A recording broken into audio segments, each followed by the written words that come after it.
start to the day tomorrow. Watch out for those strong winds, could cause some disruption, particularly on the roads. But the feature does clear away towards the east as we go through the afternoon. Some showers following in behind across northern parts, and these could be a little bit heavy at times. But further south, it's looking like it's going to be a largely fine afternoon. See you later. Bye-bye. That warm feeling inside from Boxed Boilers, sponsors of weather on GB News.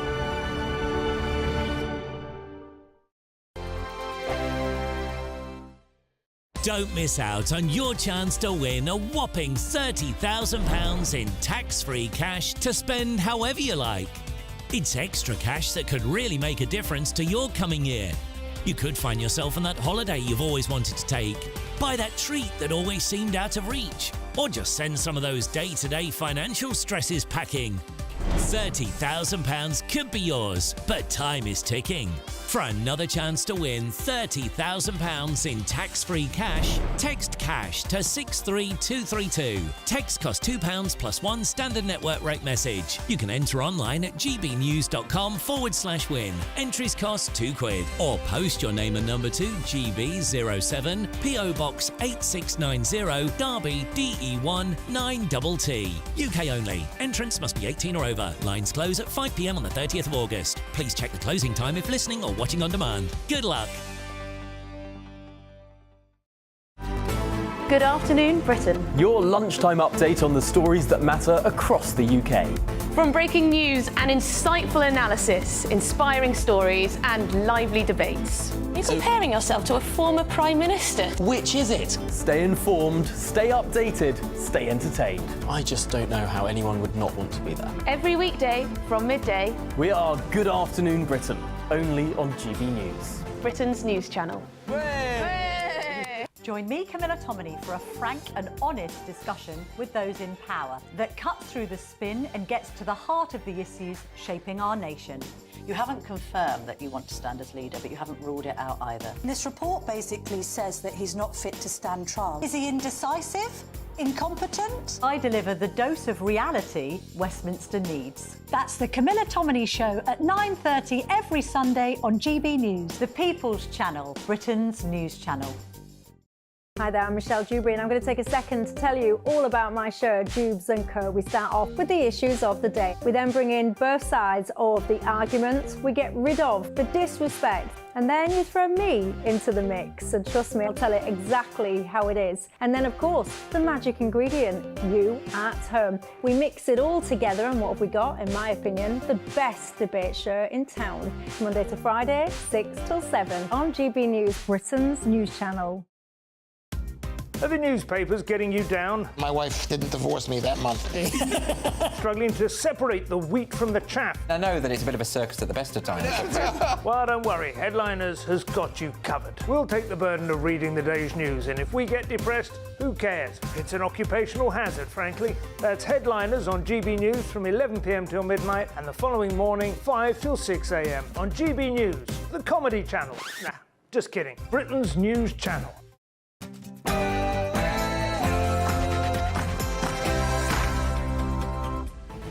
Good afternoon, Britain. It's 12 o'clock on Thursday, the 22nd of August. I'm Emily Carver. And I'm Patrick Christie's. Immigration is down on last year, but figures are still double what they were in 2019. Former Tory Home Secretary James Cleverly is taking all the credit for it. Yes, indeed. And could Labour bring back freedom of movement? Such a move could see young Europeans free to come and live in the UK for up to 3 years as part of a wider reset with Brussels. But is the master negotiator, Sir Keir Starmer, just trying to take us back into the EU by the back door? And Superyacht mystery. 5 bodies have now been identified, including tech tycoon Mike Lynch.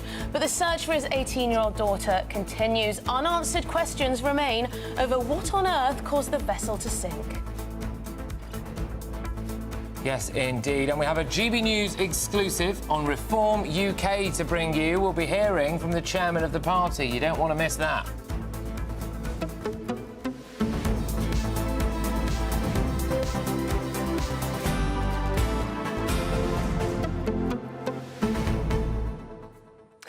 Now, if you can remember, if you have a longer memory than a couple of years, you will remember that Keir Starmer wanted there to be a second referendum. He never wanted Brexit to happen. Now, there's lots of conversations going on with Brussels between the Labour government. There were before they were voted.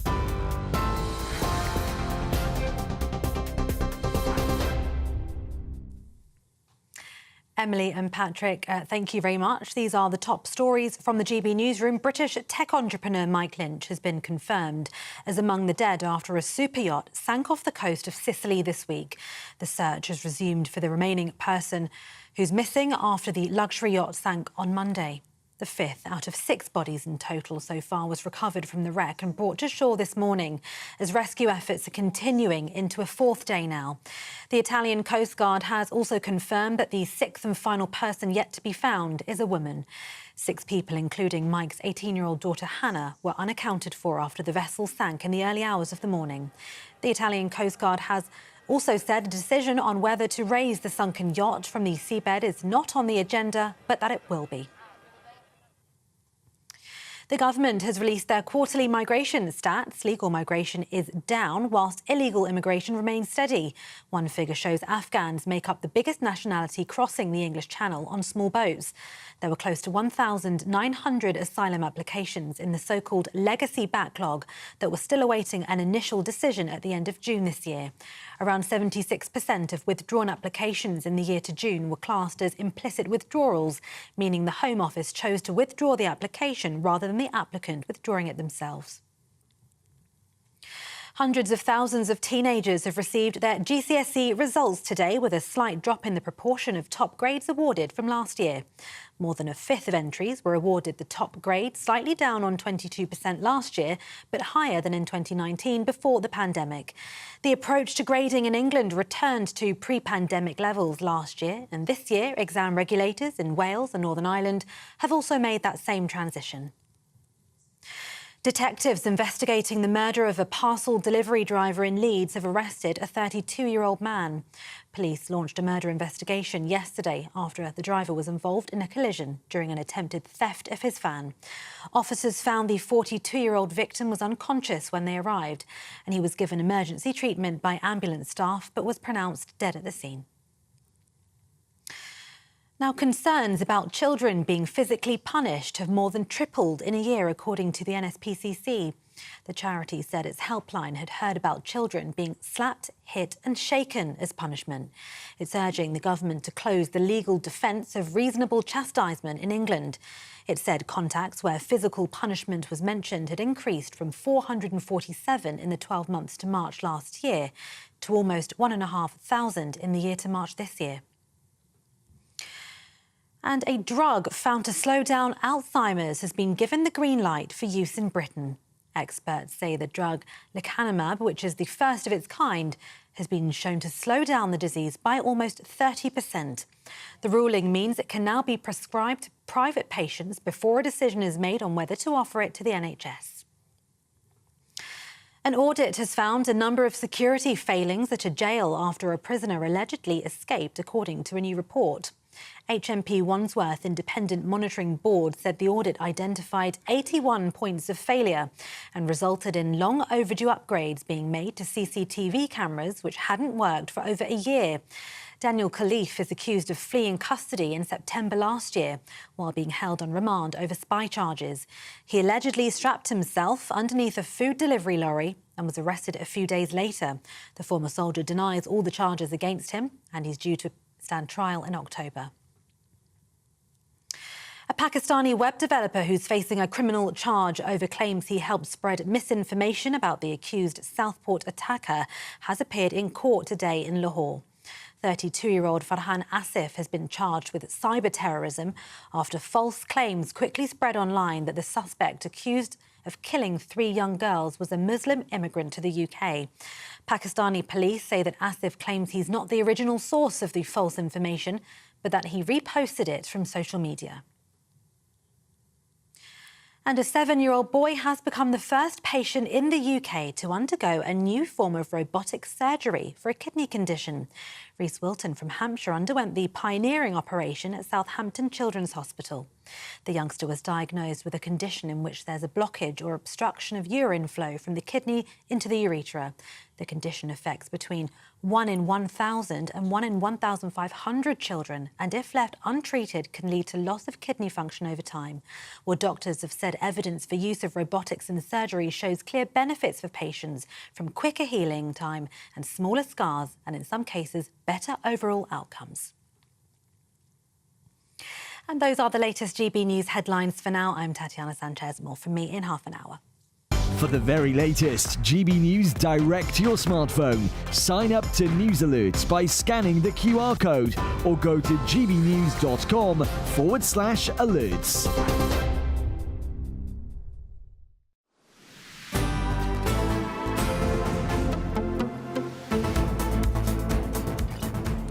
Good afternoon, Britain. It is 12:07 now. You're with me, Emily Carver and Patrick Christie's this afternoon. Now, the numbers have dropped. The long-awaited figures on legal and illegal migration, the year to June 2024, have been released this morning. Now, the number of work visas issued has fallen by 11% to just over 286,000, although this figure is still over double the 2019 levels. Indeed. Meanwhile, the number of detected arrivals by illegal migrants fell by 26% to more than 38,000, with 81% of those arriving on a small boat. On top of that, and this is, I think, really the key figure going forward, more than 118,000 people are currently waiting for an initial decision on an asylum application. So that has not been decided yet. They have not had the chance to appeal it. And all of those people, all of them, will be given the opportunity to claim for asylum under this current government. Yes, those are people who likely would have been earmarked for the Rwanda deportation scheme if that had ever taken off. But this comes as reports also suggest in the papers today that the government is planning to relax freedom of movement rules with the European Union. So they're looking at potentially plans to allow more young Europeans, those under 30 years old, to come and live and work in the UK with some kind of a reciprocal agreement for young Brits to have easier access to the EU. So that could be seen as perhaps trying to take us a little bit back towards the European Union. This all comes under the banner of a reset with Brussels, Labour's reset. Yeah, well, a few things here. I mean, Keir Starmer, fresh from absolutely capitulating to the union barons, is, of course, now going off to try his hand with the European Union. So we'll have to see how that works, won't it? But I imagine we're not going to get the best side of whatever deal that is. Call me a sceptic. The other aspects to this are immigration is now down in that sense. So James Cleverly is taking credit for that as the former Home Secretary. Does beg the question, yet again, why did Rishi Sunak call the general election when he did? Because these numbers are now essentially good news for the Conservative Party. But given that we're going to have conceivably free movement from younger people, no deterrent when it comes to the Channel migrant crossings and everybody being given the opportunity to claim for asylum, are we about to see the Labour Party just reverse whatever good work was done there? I want to know your views on this. gbnews.com/your say. Yes, please do get in touch. But we're going to cross over to Clacton-on-Sea now and speak to GB News reporter Ray Addison. Ray, you've been digesting these figures for us. What have you found and what are the people in Clacton saying? Well, it's interesting because we're talking about the number of people who've arrived into the UK through irregular or illegal routes. Government comparing that figure to July of 2022 to June of 2023. All the other figures that we're seeing today, the regular and irregular, are being compared to the previous 12-month period. If you look at the previous 12 months, then actually we've got around 38,784 people arrived through irregular routes. That's small boats and the backs of lorries as well. The number of people arriving through small boats has actually gone up for the previous 12-month period to 32,493 from 31,000 just over. So there's been a small increase across the last 12-month period, and concerns here in Clacton that's putting a strain on public services. Just wanted to talk to hotel owner Mike Swinburne. Thanks, Mike, for joining us. You've lived in Clacton for 75 years. You're a business owner here, and you've got concerns about the pressures that illegal migration are putting on resources. Yeah, well, I think people are just really concerned about the volume of people that are coming across. Obviously, you've just quoted the figures. They've gone up They're putting a tremendous strain on local services, on the NHS here. The actual, people are obviously concerned. They're driving about on roads that are full of potholes. We've just heard today, as far as they've discovered this new dementia drug, and people are being told now that they'll have to actually pay for it. I mean, the actual cost of immigration up until 23 has gone up to 4.3 billion. That's a hell of a lot of money that could actually be channeled into the NHS. And we're hearing, aren't we? We heard yesterday how the Labour government plans to scrap winter fuel allowance payments for around 10 million people, bringing that cost down to 1.4 billion. And I guess would your perspective be that we should be spending more on British citizens? Yes, we should. I mean, I understand that's going to be means tested, and I actually agree with that. I think there are people that have been receiving it and actually can afford not to receive it, so that money can be channeled into other public services. Well, let's talk about legal migration then. What's your view on that? We're seeing those numbers fall down. And you mentioned health there. We're seeing that around 26% fall in the number of visas handed to people who wanted to come and work here on health and care visas. And so do you not feel that that's playing a role in, ER waiting times and hospital waits? Well, I think as far as if people come over and they actually are employed over here, they obviously pay their taxes over here. We live in a multicultural society. I don't have a problem with that at all, as long as they're actually paying their way, as long as they're working and they're paying their taxes. Don't have a problem with that at all, and I don't think most people don't. Talk to me about Clacton. You've lived here your whole life, 75 years. Have you seen the area changing a lot? I'm looking around here and I'm seeing hundreds, if not thousands, of people enjoying, I know it's a bit windy, but they're enjoying the resources that you have here on the seafront. It looks like a beautiful place to live, to come to as a tourist. What's changed about Clacton? No, well, it's like a lot of East Coast seaside resorts. It suffers with high unemployment, unfortunately.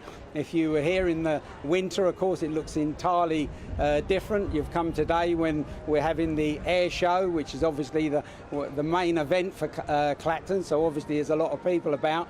But there's high unemployment in Clacton, and over the years that I've lived here, unfortunately, the town centres, all the main shopping brands have all left the town centres. So we do suffer quite dramatically with that type of situation. Mike, thanks so much for taking the time to talk to us. He's lived and worked here for 75 years, a business owner as well, so he's got a unique perspective on life here in Clacton. We're going to continue to get more views and bring them to you here on GB News. Fantastic stuff. Thank you very, very much. Always great to just talk to real people to get the real world reaction as well, isn't it? It's certainly numbers like these. Absolutely. But now we can speak to our Home and Security editor, Mark White, to take us through some of these statistics that I'm not a real person, then. You're not a real person, no. Just a fake person, a pretend person. AI news. Yeah, he's not actually AI. But Mark, what can you tell us? Right, you want some breakdowns, do you? Come on. You're really want to know some surprises, anything interesting here? Not a huge surprise. In terms of the work visas that were granted, 286,000 granted in the year to June. It's down 11% on the previous year, which clearly, if Rishi Sunak was still in power, would be something that he would be able to point to as getting to grips with illegal migration. And if you drill down further into that, for instance, the health and care worker sector, that is 89,000 visas that were granted in the year to June, but that is a significant decrease of 26% on the previous year, and even more, 81% actually over the last quarter. I know these numbers are impenetrable, but there you go. Student numbers as well, student visa numbers are interesting because they are showing a bit of a decline. 432,000, which is still a staggering number of student visas that were granted in the year to June, but that's down 13%, and that's probably linked to the fact that they've clamped down on the number of dependents that students can bring over. So, for instance, the dependents fell by 81% in the first 6 months of this year to 11,000. It's almost like you didn't really need to bring your mum with you to come to university, isn't it? Well, it's almost indeed. like, actually, people would have still wanted to come to university in Britain if we said you don't have to bring your fourth cousin, your wife, everyone. You don't have to bring your entire village. I don't think you can actually bring. I think it's more spouses or children. Bring the village and you come and study at, Bognor Regis University or whatever. But one of the interesting aspects of this for me are the amount of people who are still on a waiting list in terms of asylum without the first application. Now, I've seen a couple of numbers bandied around today. I believe one of them is about 118,000 people currently waiting for their initial decision. OK, that then does not mean, we're not talking about appeals here, which presumably will all happen because of the ready supply of lawyers that we've got. That could well be a problem, couldn't it? Yes. I mean, overall, though, in terms of the legacy backlog, so if you remember back to just a couple of years ago, that was standing at 98,000. Now, the legacy backlog is those who've been waiting 2 or more years then for an application to be processed. That was 98,000. That's now down to under 2,000. So they got the legacy down, but of course people are arriving all the time and the numbers are there. They've not really shrunk any. If anything, they're slightly growing again. But you're right, 118,000 is the current waiting list of those who have applied for asylum and are currently being processed. Now, some will have been waiting a year or so. Others might only have just applied, having come across in a boat we're seeing in the last few weeks. This is to June this year. We've got some interesting... Yes, lots happened since June. What we've got is some interesting stats, actually, on the breakdown of those coming across in the boats that we can share with you. If we look at Afghanistan, for instance, is the biggest nationality represented on the boats, 5,370. That's followed by Iran, 3,844. Then Vietnam, 3,000, just over 3,000. Now, Vietnam, of course, is the latest country in which the people smugglers have managed to attract over. But that changes year by year or even every 6-month period. It can be China 1 year or India, Pakistan. At the moment, Vietnam seems to be the country they're tapping into and getting over. Then Turkey. Now, when we're talking about Turkey at 2,925, we're actually talking about people who will claim to be Turkish Kurds. And then Syria is the 5th country in that top 5. The important thing to mention, I think, for people with those list of 5 countries, all but Vietnam are countries that you, as a government in the United Kingdom, will not be able to send these people back to. What do you do with them? Well, if you don't grant them asylum, you still grant them leave to remain. It's as good as an asylum ticket. Exactly. And Vietnam, that's a relatively new returns agreement, am I right? There's a returns agreement, the same as we have done with Albania, which clearly, I say it's certainly... given leave to sort of a reduction in the number of Albanians on the boat, they're coming in by other means, because the Albanians never came here anyway wanting to claim asylum. They wanted to come and work in cannabis factories or in construction sites or somewhere in the illegal economy for 6 months or a year and then go back to Albania. So most of them are now coming in via lorries from Eastern Europe. They're still coming. Yeah, indeed. Can I just ask, James Cleverly is out in force today, taking responsibility for the drop in numbers, OK? I imagine that's going to form the basis, a key point of his Tory election leadership campaign. We're going to be hearing a lot from that. Is there any grain of truth that some of the things that James Cleverly did have seen a reduction in immigration, whether that's with student visas, with legal immigration? So go on, Completely. I think he's right to claim... that the successes are you know, the successes of the last government. That's true, because these are figures to June, before the new government took over. So this has nothing to do with the current government and everything to do with the previous government. And he is right to say that visa numbers, legal migration numbers, are coming down. We always knew that they were going to come down anyway because of these clampdowns that they brought in. They increased the wage threshold, so you would have to be earning a higher amount of money before you would qualify for a working visa. They've clamped down on the family members that you were talking about there, that students can bring across, but also that those working here can bring across as well. So that all of that combined is reducing that sort of net migration figure. So he can claim success there. And in terms of the small boats, we can't claim success because that's actually gone up. Mark, just on that, we hear a lot from refugee charities, from immigration lawyers, from commentators, that what we need is safe and legal routes. We need more of those humanitarian routes, and that would stop the boats, or at least radically, you know, bring that level down. What would you say to that? Well, I think what the government, certainly the previous government, always said about safe and legal routes is there are safe and legal routes when the need arises, a particular world crisis, such as Ukraine or Hong Kong or Afghanistan. Safe and legal routes were put in for the UK to do its bit to help out in a huge international crisis. But what the UK is not prepared to do is to open its doors to every country in the world that might have particular problems, to offer safe and legal routes for people from those countries to come to the UK. We just would not be able to cope. And presumably it wouldn't stop people from making that journey anyway, to you know, bypass the well, system. if they applied and then they didn't get in via the safe and legal routes, they would just come via the illegal routes. Well, Mark White, thank you very much indeed, our Home and Security Editor. Yes, absolutely. Lots to digest there. We'll be going through those numbers again in even more detail throughout the course of the show, but we've got a lot more coming your way, including the latest on the Superyacht sinking off the coast of Sicily, as tech tycoon Mike Lynch is sadly confirmed to have perished in the tragedy, but his 18-year-old daughter Hannah is apparently still missing. Lots of theories doing the rounds at the moment as to exactly what could have happened. So we will bring those all to you.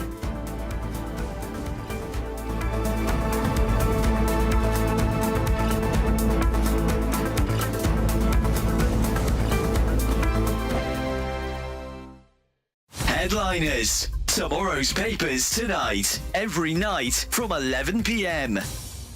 Bad news for Liberal mothers who want to score virtue points by transitioning their kids, Lewis. You know, this tell us what it is. Is a California dad is granted full custody of 4-year-old son after boy's mom tried to raise the child non-binary. It's almost like cult-like behaviour. You've got the mother transitioning and then the transitioning the son as well. It's interesting that, you know, it's almost like a religion. You get, you know, if you're a Christian, your kids are probably going to be Christian. If you're, you know, Hindu, your kids are probably going to be Hindu. And if you're transgender, your kids are probably going to be transgender. There's absolutely a causation there. We see plenty of times in videos. This is exactly it. Like, and also we see the children of celebrities and people in particularly sort of liberal environments. It doesn't happen in some village in Indonesia or whatever. Yeah. Anyway, so yeah, there's no such thing as a trans child. There's no such thing as non-binary. What there is are people with mental health issues and parents who want a virtual signal and also want to brainwash their children. This is an egregious example of that, where she was basically taking him to Disneyland, but he couldn't get on a ride unless he wore princess shoes. I mean, really evil, horrible stuff. You know, forced to wear a dress on his birthday. You know, just really nasty stuff. Now, here's the thing. You talk about the court going to him. No, that's not what happened. He took 800 pages of documentary evidence. He took 8 hours of police body camera footage showing this mental behaviour from the mother. And guess what? The courts ruled that the mum got him. They ruled against him. The only reason that he got custody of his child is because, thank God, a child protective services officer randomly got involved, looked into it themselves, and that's how he eventually got custody of the child. So the courts in America are utterly captured. GB News, the People's Channel. If you want your news to be straight talking... This is a nightmare for the Conservatives again. Down to earth. It's not just Nottingham where this is happening, is it? And most importantly, honest. Hard-working, middle-class taxpayers, they'll get their book thrown at them. Then catch me, Martin Daubney, Monday to Friday, 3 till 6 p.m. on GB News, Britain's news channel. Join me, Neil Oliver, every Sunday night at 6 p.m. on GB News. And if an hour is not nearly enough for you, go to gbnews.com for special extended episodes online every Friday at 9 p.m, where we can truly get into the nitty-gritty of what's going on. GB News, Britain's news channel. We're proud to be GB News, the People's Channel, and as you know, we always love to hear your views. Now, there's a new way of getting in touch with us at gbnews.com/yoursay. By commenting, you can be part of a live conversation and join our GB News community. You can even talk to me, Bev Turner, or any of the members of the GB News family.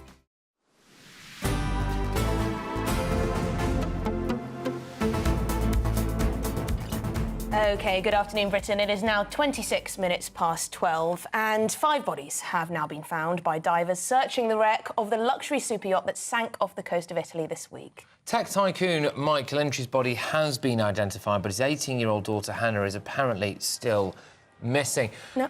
Joining us now from Sicily is Daily Mail columnist Robert Hartman. Robert, thank you very much. I read with some interest, actually, the article that you wrote earlier. Lots of unanswered questions. I mean, what is the search operation like now for this missing 18-year-old? I mean, I think everyone was kind of, in a weird way, hoping that, you know, they would all be found together, really. That clearly hasn't happened. So what do we know about that so far? Well, yes, you're right. That is a very confused picture. Last night we were told, unofficially, although it was confirmed by one of the many authorities operating here, that the first 2 bodies to come up yesterday were those of Mike Lynch and his daughter Hannah. Now it seems that's possibly not the case. We know that there is, what we do know is that there is one body still to be recovered. They are behind me now searching for that final body, the last of the 6 missing people. And I mean, it just remains a desperately sad situation. But what we do know, obviously, is that the Bayesian went down in the early hours of Monday morning very, very suddenly. And that it capsized, that there was what many reported a water spout, a sort of aquatic tornado, hit the yacht, pushed it on its side. And whereas it would normally have come up under the power of its keel, it did not. And that's where lots of questions are now being asked. It has a lifting keel that we understand was not completely down. And it seems that water was... when the boat did go on its side, water was coming in through a partially opened hatch where the boat's tender was stored. That at the moment seems the likeliest explanation. But, you know, there is an information vacuum here. There are a lot of different government agencies saying different things. It still remains an opaque picture, but at the heart of it is a ghastly human tragedy. Absolutely. And, Robert, we've heard from the captain. He said briefly to the press while still in hospital that he didn't see this coming, presumably referring to the tornado. You've got experts saying this is absolutely unprecedented, as something could happen to a yacht like this in such quick time. Are the unanswered questions very much about what exactly went wrong here? Were crew members potentially to blame for not having the right precautions? Is there blame on the captain? Or is this just one of these freak incidents where there's no one really to blame? Well, I think blame is probably too strong a word at the moment. That's for the prosecutor to decide further down the line. I mean, what's clear, what the ship's builders, very distinguished shipyard here in Italy, what they've said, they pointed to what they call human error playing a part. I mean, there's always an element of human error in these things. I mean, among the questions are, why was another yacht immediately next to this one? Did it have its engine on? Did it start manoeuvring when this weather hit? And it emerged completely unscathed with no damage done. Whereas this one went on its side and didn't come back up. We at the Mail, we've unearthed a very interesting clip of a tornado hitting a marina in New Zealand a few years ago and hitting a yacht very similar to the Bayesian. And you see the thing going over on its side, as would have happened here. But what you also see is the thing coming straight back up. Right now, in the case of the Bayesian, that didn't happen. The question is, why not?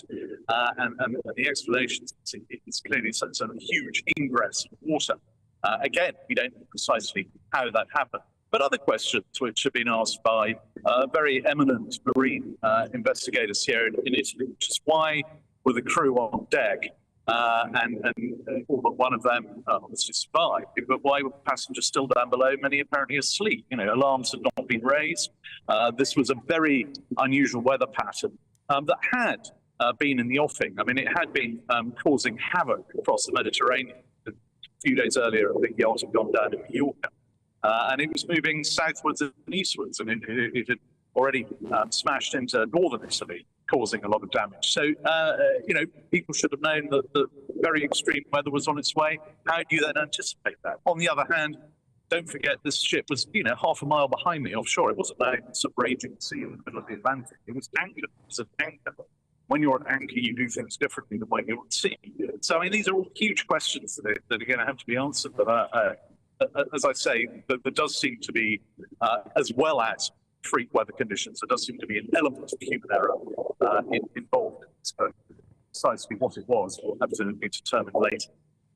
No, indeed. Look, Robert, thank you very, very much. I do hope to talk to you again over the course of the next day or two as well, with you being out there in such a well-placed position to be able to, you know, get to the bottom of really what's happened. There's Robert Harmon there, who's a Daily Mail columnist. I would urge everybody to go and actually read that column in the Daily Mail today. Some fascinating insights. He raises a question there, which I think is uncomfortable to talk about. I mean, all of this is uncomfortable to talk about. But there is that question. How is it that all of the crew got off and none of some of the passengers, really? I find that slightly bizarre. Why thought... wasn't an alarm raised? Well, presumably the passengers would have been, you know, in their cabins. Yeah. Whereas the crew members may have been, you know, up on the deck if there had been a party going on, etc. Yeah, I think it does raise some questions though over what exactly happened there. Did they just get off straight away without alerting anybody else? Maybe we'll never know. Maybe we'll never know. But we've got loads more coming up today, haven't we? We have. It's been a day of excitement and probably a bit of trepidation for Year 11 students across the country, England, Wales, Northern Ireland, as they open their GCSE results. It looks like, actually, the results have been a little bit worse than they were in previous years, but we'll have a little look at that, see what's going on there, but hopefully most people did very well indeed. Let's get your latest news headlines.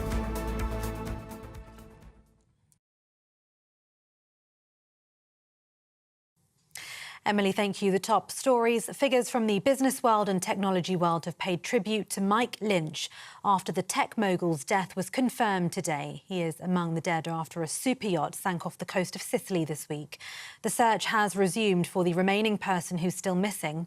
The 5th out of 6 bodies in total so far was recovered from the wreck and brought to shore early this morning as rescue efforts are continuing into a 4th day now.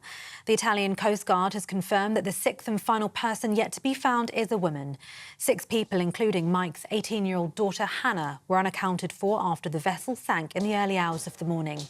The Italian Coast Guard also says the decision on whether to raise the sunken yacht from the seabed is not on the agenda, but that it will be.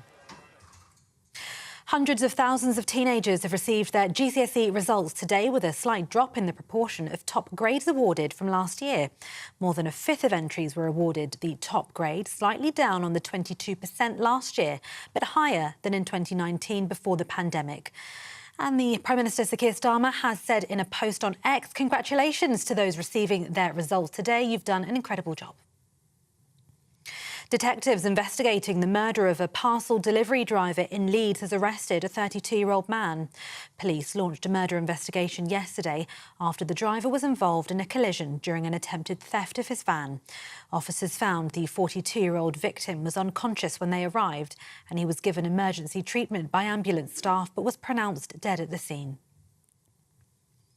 And a drug found to slow down Alzheimer's has been given the green light for use in Britain. Experts say the drug lecanemab, which is the first of its kind, has been shown to slow down the disease by almost 30%. The ruling means it can now be prescribed to private patients before a decision is made on whether to offer it to the NHS. And those are the latest GB News headlines for now. I'm Tatiana Sanchez. More from me in half an hour. For the very latest GB News direct to your smartphone, sign up to News Alerts by scanning the QR code or go to gbnews.com/alerts.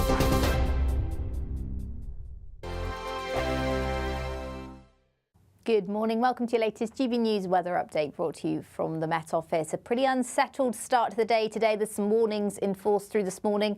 Rain will spread south and east through the rest of the day, and a further batch of rain is expected tonight. But once the rain does clear parts of Northern Ireland and Scotland, it will be still quite windy through much of the day, but it's a generally improving picture across northwestern areas. Still a few showers to come though, and the cloud and rain will spread into the south and east, but much of the heavier rain will have moved away. So in any sunshine, temperatures still pretty disappointing for the time of year, in the high teens for most areas. But in any sheltered sunshine, we could just about reach 21 or 22 degrees. So fairly fine end to the evening for parts of eastern Scotland, eastern parts of northern England as well. That's where we'll see the best of the sunshine this evening. Temperatures around 17 degrees to end the day. Across the west, though, still some showers moving in where we're exposed to the breeze, temperatures in the lower teens.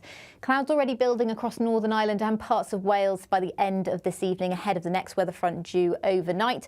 But for many areas of England and Wales, it should be a dry and fine evening away from the far southeast. As I said, it's going to turn more unsettled overnight tonight. An area of low pressure will sweep across the country, bringing a spell of very heavy rain and also some quite strong winds, particularly through Friday morning across northwestern areas. Gales are quite likely. So with lots of cloud and rain around, it's fairly tropical air. Temperatures are going to be milder than average by tomorrow morning. But as I said, it's going to be a wet start to the day, potentially some localised flooding issues. But that rain will sweep away quite quickly through Friday morning. Once it does clear, it will bring, there will be a much drier and finer picture for the rest of Friday. Still a few showers, particularly across north and eastern areas of Scotland, as well as parts of Northern Ireland. But in any sunshine, 22 or 23 degrees, but still quite breezy through the rest of Friday. Stay tuned and I'll see you later. The latest GB News travel. On the northbound side of the M1, slow traffic as there's a lane closure on the entry slip road at junction 31 for Sheffield to a broken down vehicle. All traffic has returned back to normal though on the northbound side of the M1 just after junction 12 for Flitwick. There was an accident and lane closures. All lanes have now reopened. Southbound on the M11 partially blocked at junction 9 to an obstruction on the road causing delays. It's also busy through a lane closure on the clockwise side of the M25 to emergency repairs just after 27. Finally, the anti-clockwise side of the M25, that's slow to an earlier broken down vehicle from junction 11 for Chertsey through to the Wisley interchange at junction 10. Leave extra time for travel. And that's the very latest travel news. You can stay up to date throughout the day by visiting our website gbnews.com.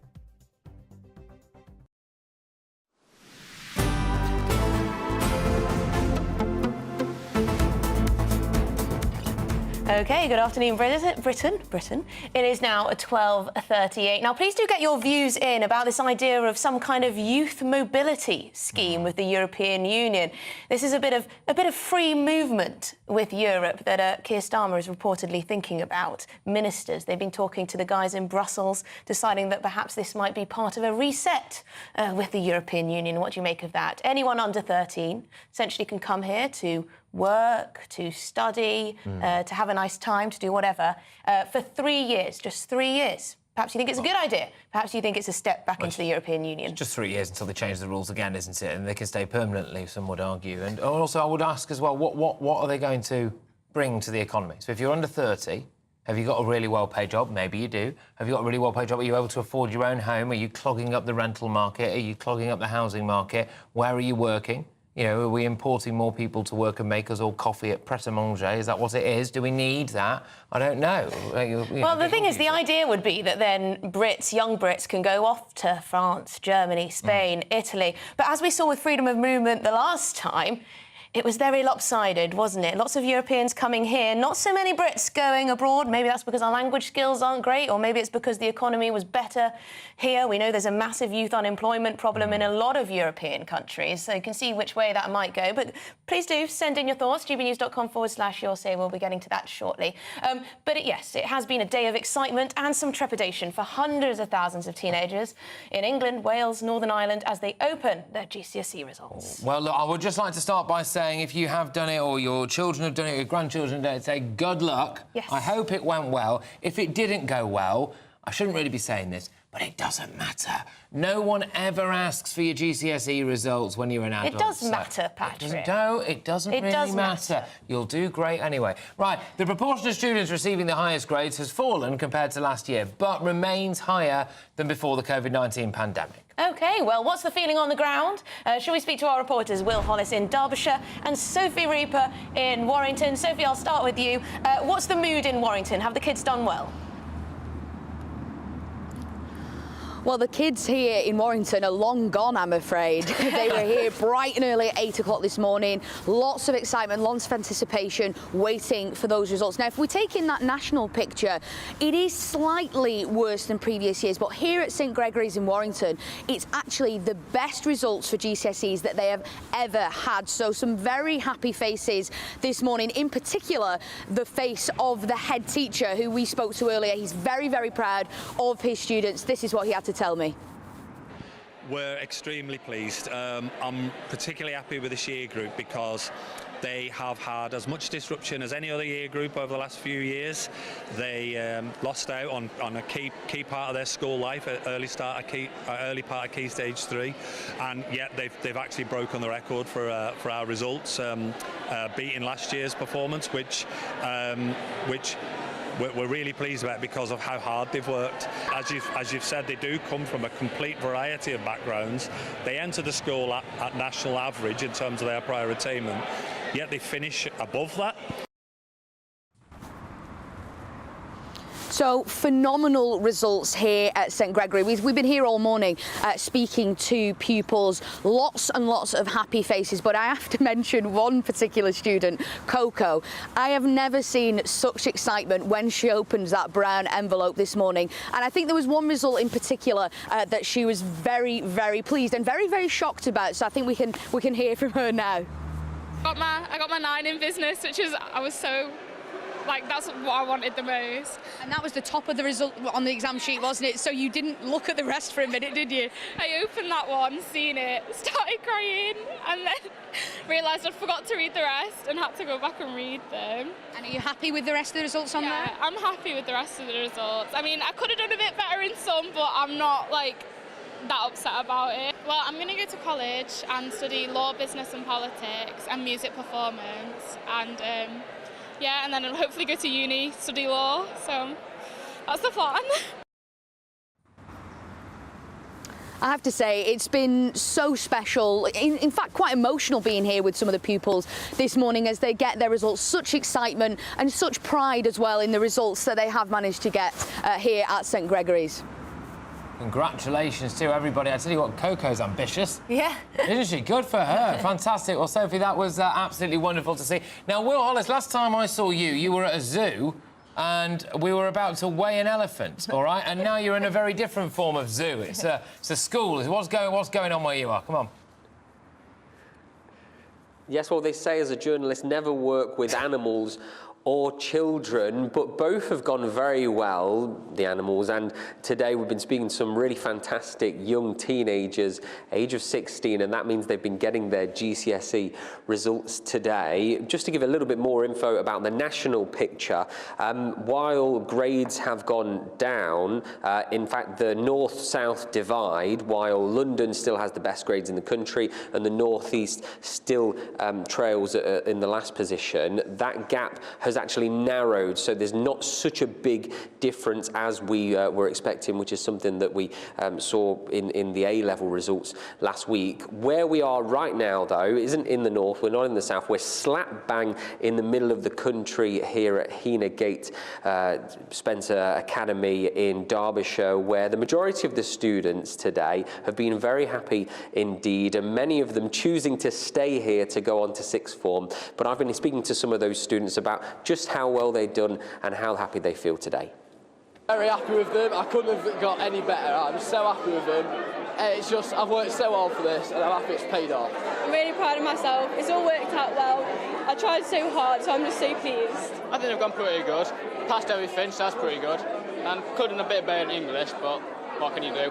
I got a 6 in biology, which I wasn't sure I was going to get, so I can carry on doing it at 6th form. Well, they've got how I expected to go. I mean, obviously I'm not the brightest, but I got a few passes, so I'm quite happy with them, yeah.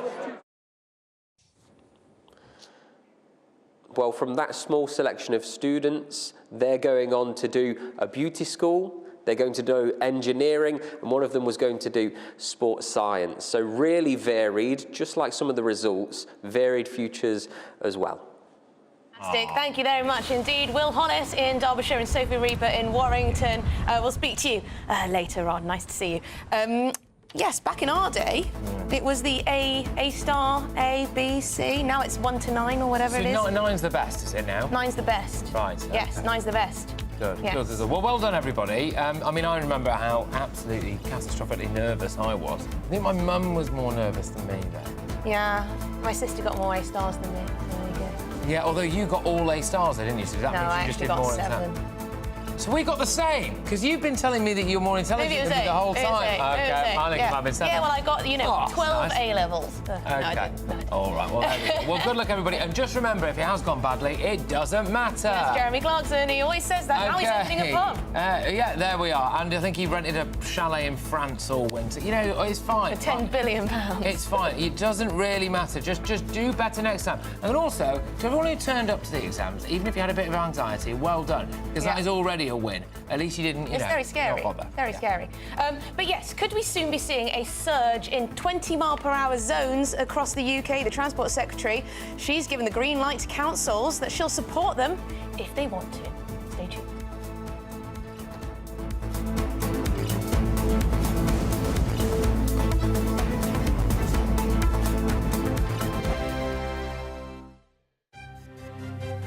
GB News Breakfast. Every day from 6 a.m. Fatima's UK campaign, Children and Young People Matter.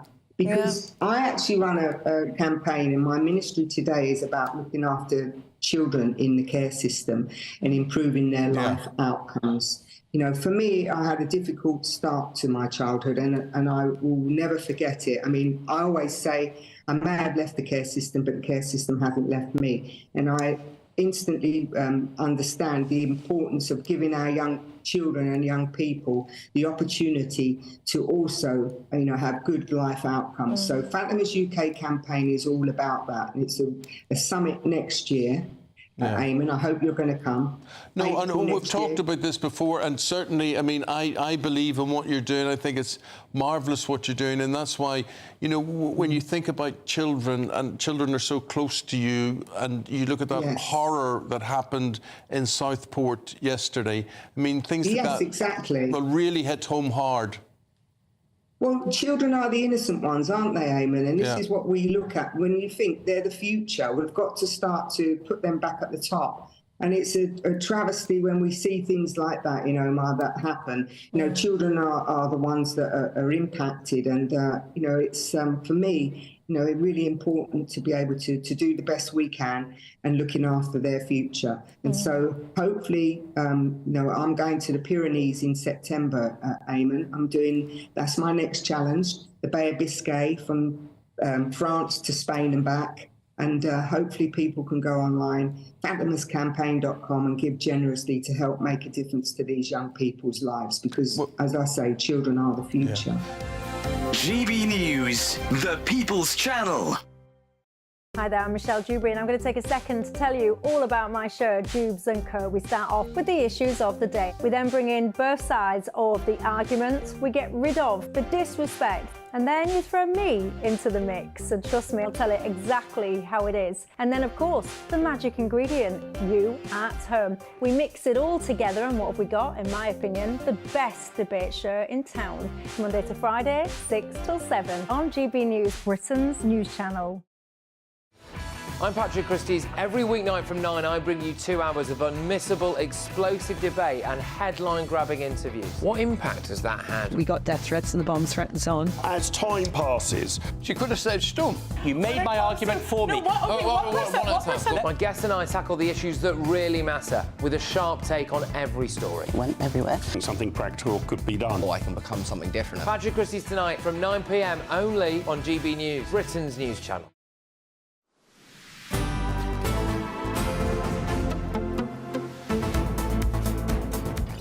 Welcome back to Good Afternoon Britain. It's 12:50. Now, the controversy over 20-mile-per-hour speed limits on our roads is intensifying across the UK because Labour has signalled their support for expanding these even further. So motorists and political parties are deeply divided over this. The debate over whether or not these low-speed areas actually improve anything, including safety or pollution, is not. It's contested. It is very much contested. Yeah. Are these speed limits necessary at all? Or are they a bit of a war on motorists? Should we get the thoughts of motoring journalist Amanda Stretton?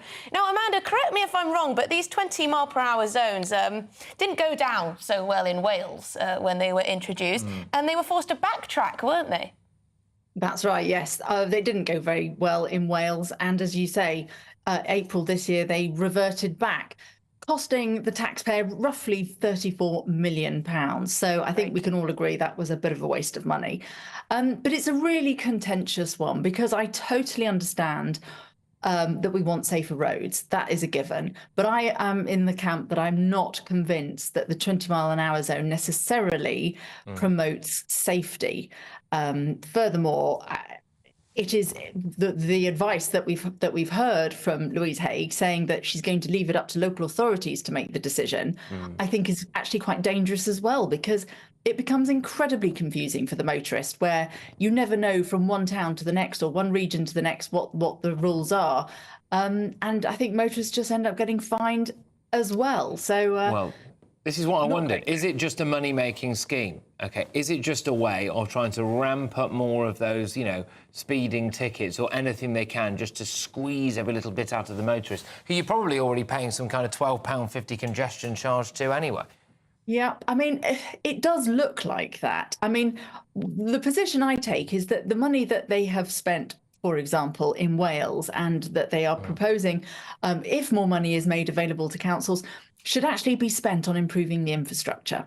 What we need is a round-up re-evaluation of our roads. We need to have proper cycle routes. We do need to encourage people to use alternative methods of transport, but just penalising motorists, I don't think is the answer, because at the moment, motorists haven't got a choice. So it causes an awful lot of discontent. And as I say, I think a huge amount of confusion if left up to the regions. But there's also this question about whether it makes roads safer. And yes, if you get hit as a pedestrian at 20 miles an hour versus 30, you are less likely to be injured.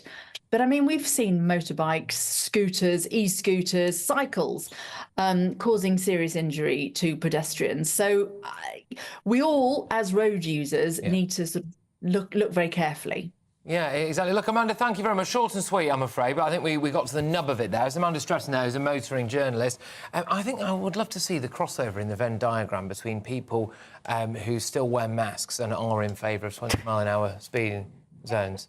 I think there's a crossover. I think it makes you seem like a worthy person. Well, so you think if you like 20-mile-per-hour zones, you must like other things. You've got a Ukrainian flag in your bio, OK, on social media. Nothing wrong with that. And you wear masks on public transport still, I reckon. Nothing wrong with that, as long as you don't shout at other people to wear them. Exactly. I'm not saying there's anything wrong with it. I'm just saying I think it's become an interesting thing, isn't it? This kind of crossover. It is extraordinary that, you have some roads with 2 or 3 lanes that are 20 mile per hour inexplicably for no reason. Well, and the whopping great big pothole in the middle of that road means I can't drive over 20 miles an hour on it anyway. Yes, Patrick got very angry when he went over a pothole. Yes. We'll come back to that story perhaps later in the show. Stick with us, we've got a huge amount coming up. We're going to have a look again at this freedom of movement idea for the under-30s. Would you back that? And a Reform UK exclusive. So please don't go anywhere, you won't want to miss it.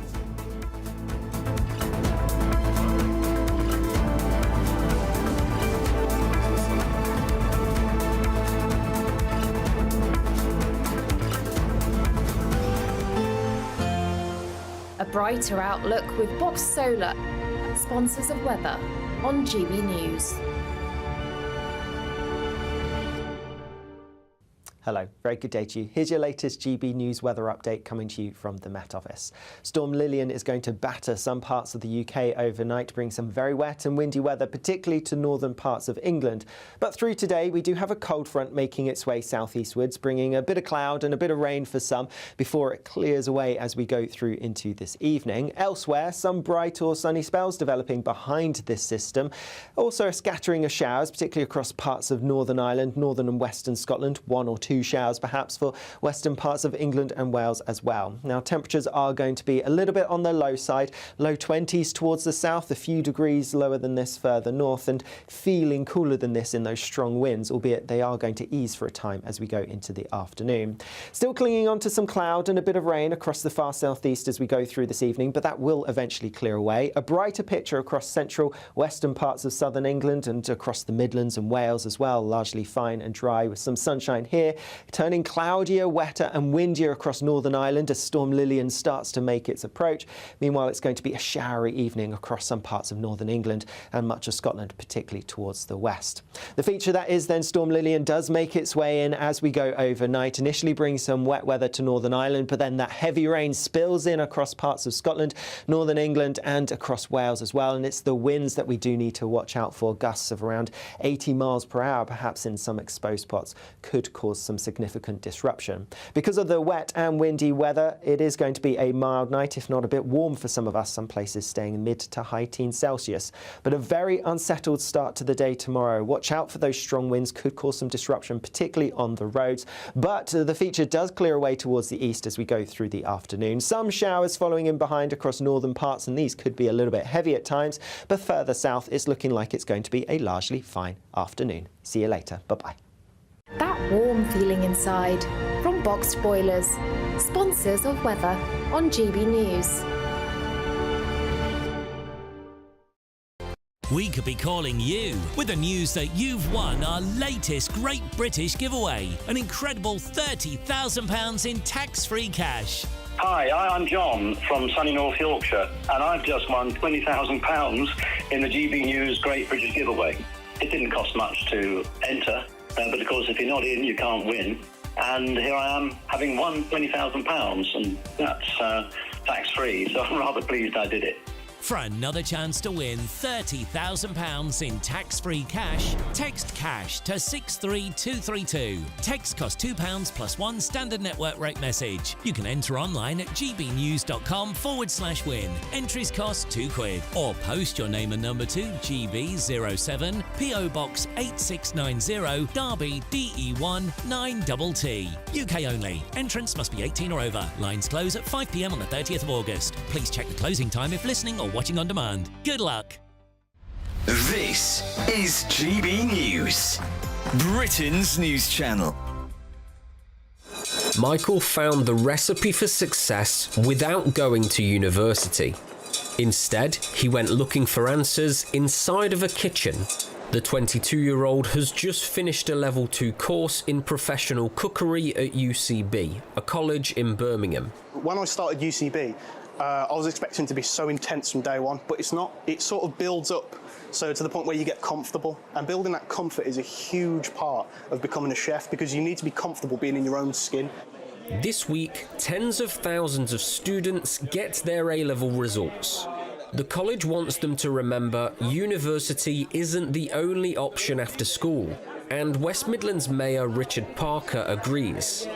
University is the right route for lots of our young people, but there are other pathways to getting access to qualifications that will give young people the skills they need to succeed in life. Further education principal Rosa Wells says apprenticeships and technical courses are also great routes to a career. Here at University College Birmingham, we offer vocational courses. These are hands-on technical courses that can give people a different opportunity, something different to school. So we've got brilliant facilities that really give students industry standard training.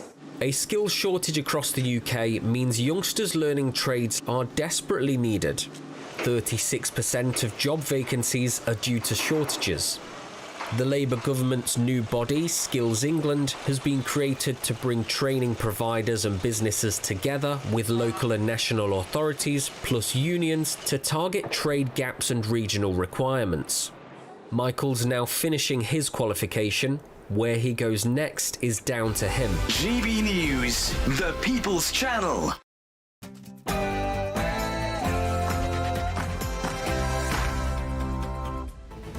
Good afternoon, Britain. It's 1 o'clock on Thursday, the 22nd of August. I'm Patrick Christie's. And I'm Emily Carver.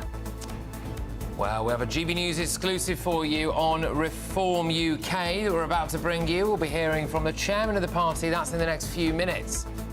Yes, and immigration statistics are in. They're down on last year, but figures are still double what they were in 2019. The former Tory Home Secretary James Cleverly is taking the credit for it. And could Labour bring back freedom of movement? Such a move could see young Europeans free to come and live in the UK for up to 3 years as part of a wider reset with Brussels. But look, huge concerns over this as master negotiator Sir Keir Starmer could be dragging us back into the European Union.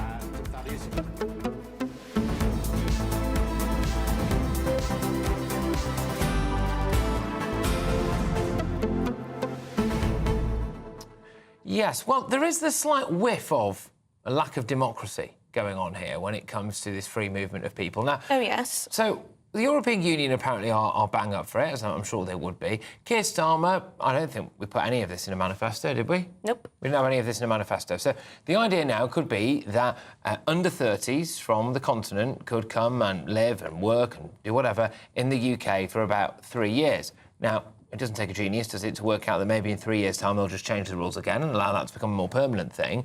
But is this not just paving the way to rejoin the European Union through the back door? Also, what's to say that someone coming for 3 years would leave after 3 years? You can't really imagine a Keir Starmer-led government rounding up hundreds of thousands of Europeans because they've overstayed their visa by a month or two. But what does it add to us? This is the thing, though. What does it add? So if you... I think it could add. It could add, but as we saw with freedom of movement when we had it proper, it worked sort of in one direction, didn't it, really? I mean, you did have some Brits going over, mostly retirees, really, to the, Costa del Sol and the like. But you didn't have that many Brits going over there, but huge amounts coming here. I think this is ageist. I think this is really, really ageist because, there are people who are living on the continent who might be in their 50s, who might have had a great job for a while, have quite a bit of money, who could afford a house here, who could do whatever, who would love to come over here and work, and vice versa. Instead, you're just going to get a load of great unwashed students and people who might work as a barista at Pret a Manger. It is worth pointing out that you can actually get a visa. You just have to go through the legal routes in order to get one. It's not as though there are no Brits working in Europe as we speak. But Jones says the proposal should be resisted. It's a step back into EU membership, a reversal of Brexit. Well, we shall see what actually comes of this all, but it's very much government sources are saying that this could be on the cards. So get in touch, gbnews.com/your say. But let's get the headlines with Tatiana.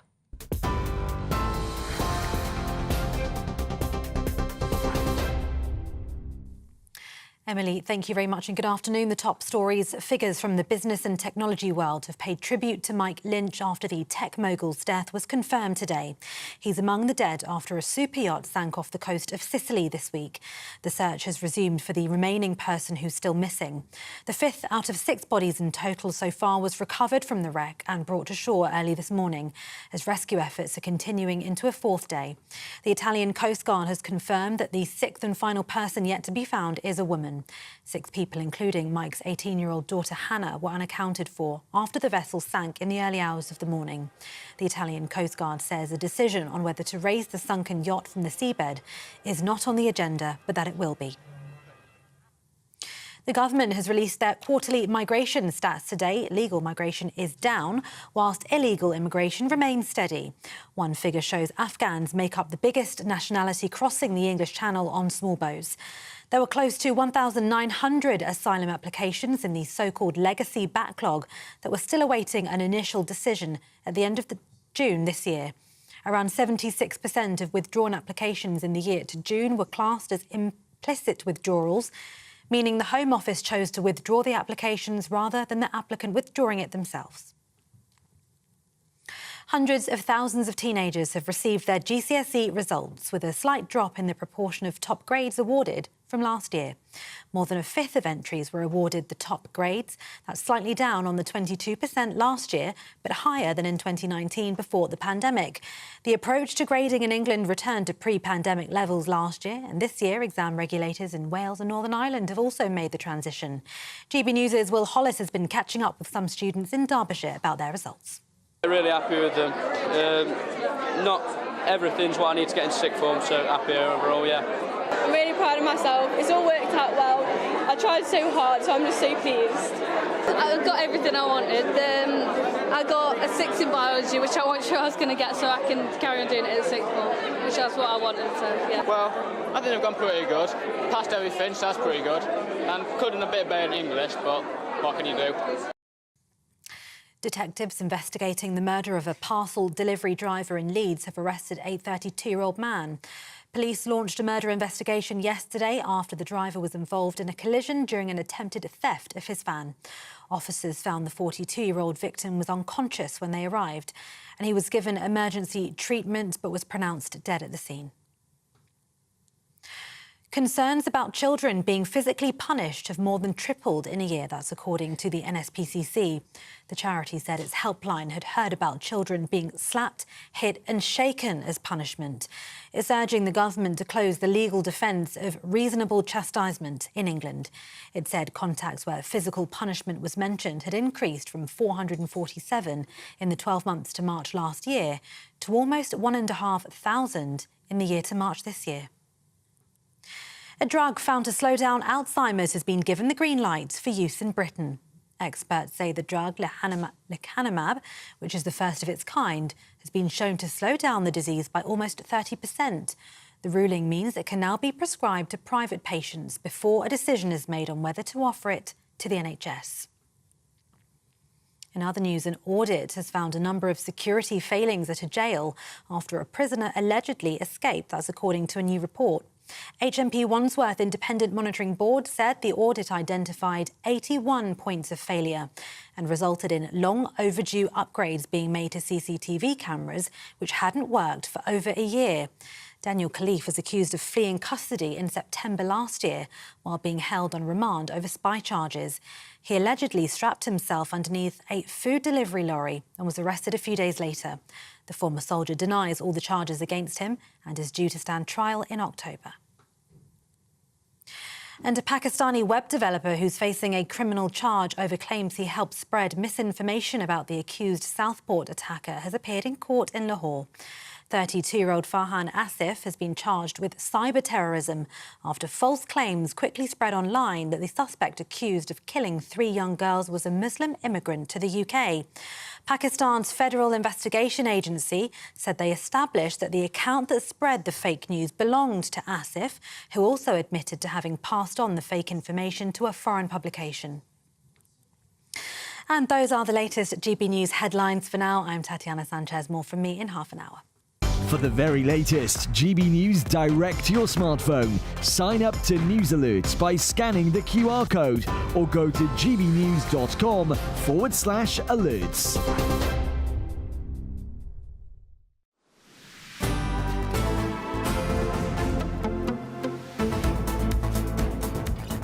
Welcome back to Good Afternoon Britain, and it's time to bring you a GB News exclusive. It is indeed. So, off the back of their election success, with the party winning their first seats in Parliament, leader Nigel Farage is now switching from a nationwide plan to a local party structure. This is all plans to democratise the party. Indeed. Well, yes, we're going to go over now to our political editor, Christopher Hope, who is joined by the chairman of Reform UK, Zia Youssef, in Westminster for this big announcement. So, go on then.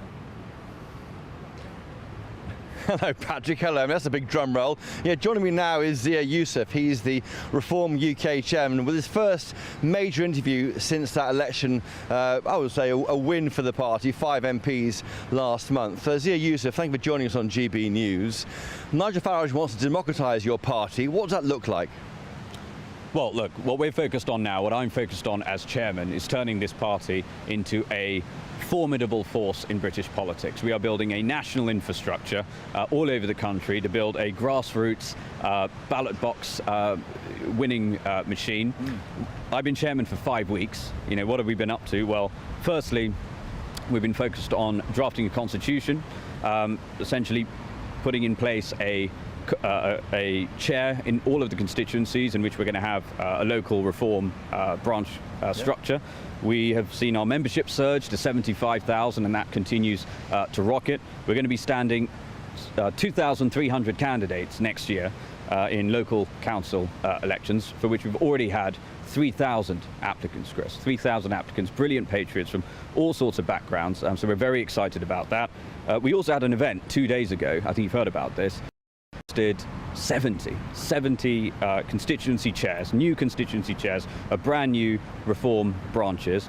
Those constituencies are composed of 6 million electors and constituents, and in 2 weeks' time we'll have another event with another 70 representing another 5 million. We have been busy organising our conference. It's going to be the biggest conference this party has ever seen.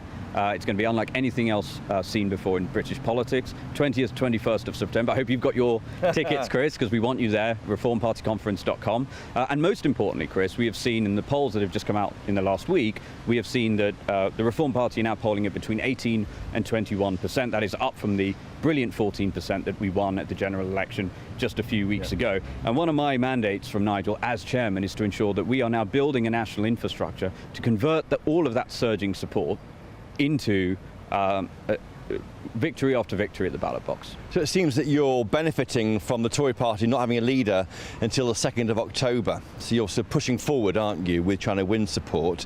Is it actually working? I mean, there's been 2 polls since the election. Both show swings of voters towards Reform UK from the Labour Party. Are you seeing that on the ground? We're seeing it, we're hearing it all the time, Chris. You know, as I said, 18 to 21% now is where our support is. Again, as I said, what's really important, ultimately polls are just not the thing that, unfortunately, that elects governments.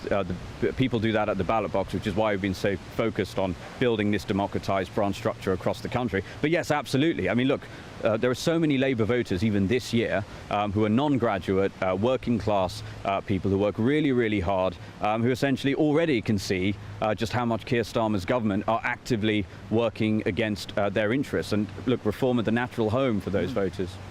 So 70,000 members, that's a big increase on the 20,000 or so earlier this year. Have you weeded out the bad apples, those who recorded as saying dreadful remarks and can embarrass the party? They are a huge frustration for Nigel Farage. Well, look, again, one of my mandates as chairman of the party is to ensure that we have absolutely outstanding candidates. Let me be really clear. We had an amazing roster of candidates overall. We had hundreds and hundreds of really amazing people who stood for reform, for which we're incredibly grateful. I look at the data, I look at all the hard work that was done during that election. I have enormous respect for all of the hard work building those campaigns, but what I will say is that what it wasn't was a well-oiled, slick machine, totally understandably, because this was a very threadbare, I mean, I'll tell you as chairman, the word threadbare resources doesn't begin to do it justice.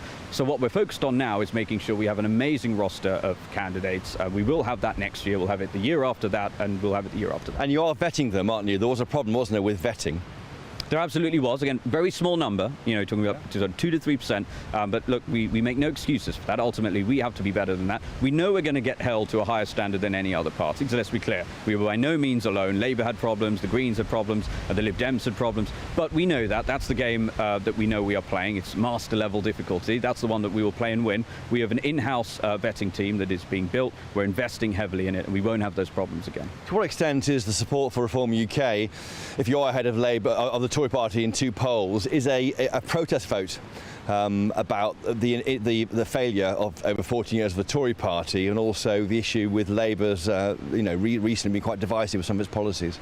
Well, Reform UK, you know, my message to Reform UK members and supporters and people considering Reform UK is that this party is no longer a pressure group, right? This is a serious political party. We are going to be a formidable force in British politics. We're going to be durable. We're going to be here to stay. We're going to be using modern technology. And most importantly, we're going to be helping to manifest and convert all of that energy and support into victory at the ballot box. Figures out today show that Reform UK's income is now 1.35 million, double in a year. That's the year to March. That's before your donation came in. How much money have you given to the party? I've given 200,000. And are you giving more? I have no plans to give more, and I'll tell you why. It's because we have so many incredible people who want to give money. By the way, the biggest portion of our donations come from small donors. You know, as I said, 75,000 members who pay £25 a year. You know, every day I get a report of people who are donating, you know, £5, £10, £15. All of that is so important. Nigel gets so many checks through the mail from people. You know, these are patriotic people who love. Payable to him or to you? Payable to the Reform Party, and used, and they're going to be used to continue to build our infrastructure and going to be used in campaigns. Are you looking at changing the logo, a name change even, a different colour of the branding? There are many things on my to-do list, some of which we have prioritised. Changing the logo and the colour for now are not at the top of that list. I like the turquoise. You don't like the turquoise? It's distinctive. Ben Habib, the former deputy leader, he's been critical of Reform UK. He has got no relationship with the leadership anymore, he says. He says that if Reform UK ran the government, it would be owned by Nigel Farage. What he means is that Reform UK is a company and most of the shares are owned by Nigel Farage. How do you change that, and will you change that?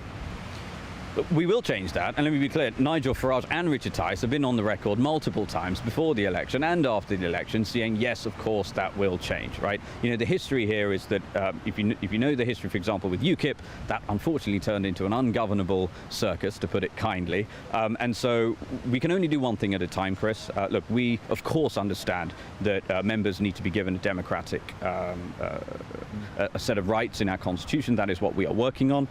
You know, that constitution, by the way, Chris, is an incredibly important document. You know, we are chartering a course to be the party of government in this country in 2029. So that document must be fit for purpose today, for the next year, but also for when we're in government. And so we have to get that document right. And will that document, when we see it, allow members to remove the leader, in this case, Nigel Farage? That's what all parties must have, the right for members to remove a leader.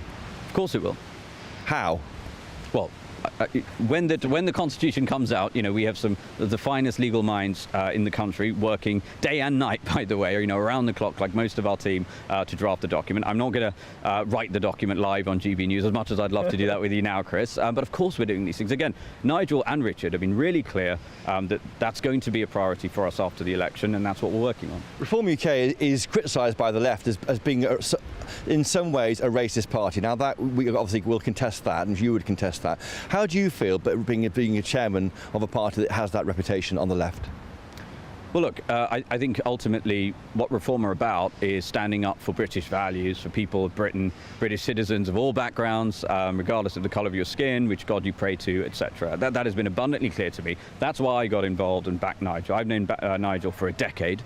He has done, actually, you know, here's the deep irony about this, he has done more, I would say, than any other British politician to be a scourge to the far right in terms of what happened with Griffin and, you know, those BNP days. And as Nigel has said, look, because the BNP are not a real force, not a force at all, really, in British politics anymore, those sorts of people don't necessarily have somewhere to go. So they represented a tiny fraction of the parties. Obviously, we had some candidates who don't represent our values. Again, we make no excuse about that. We absolutely understand that had to be resolved. But look, this party, again, what Reform are about is standing up for British values, British people of all backgrounds. And just finally, the goal is to beat the Tories in 2028, 29. Our goal is to be the party of government in 2029, which means beating Labour. And that's possible from this low start, 5 MPs, 75,000 members. You can do that? I built quite a successful and sophisticated technology company. I'm quite good with data. I have spent weeks and weeks and weeks poring over the data. We have a clear path to victory. Don't get me wrong, it's long odds. Right, saving the country generally is quite a difficult endeavour. It's not going to be easy. It's going to be very tough, but it's absolutely possible, and we're going to do it. Well, Zia Youssef there, thank you for joining us. That's Zia Youssef, Tom and Emily, the Reform UK chairman, in his first significant interview since that surprising and general election result there for Reform UK last month. Wonderful. Thank you very much indeed. Christopher Hope there, College Green. Thank you very much, with the chairman of Reform UK. Apparently the money's flooding in. The money's flooding in. Huge numbers of members. Oh, it certainly is, yes.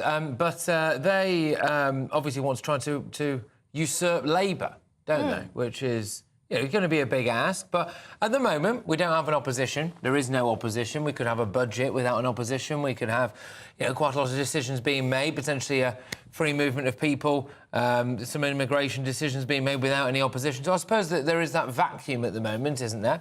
It remains to be seen whether or not they can sustain that.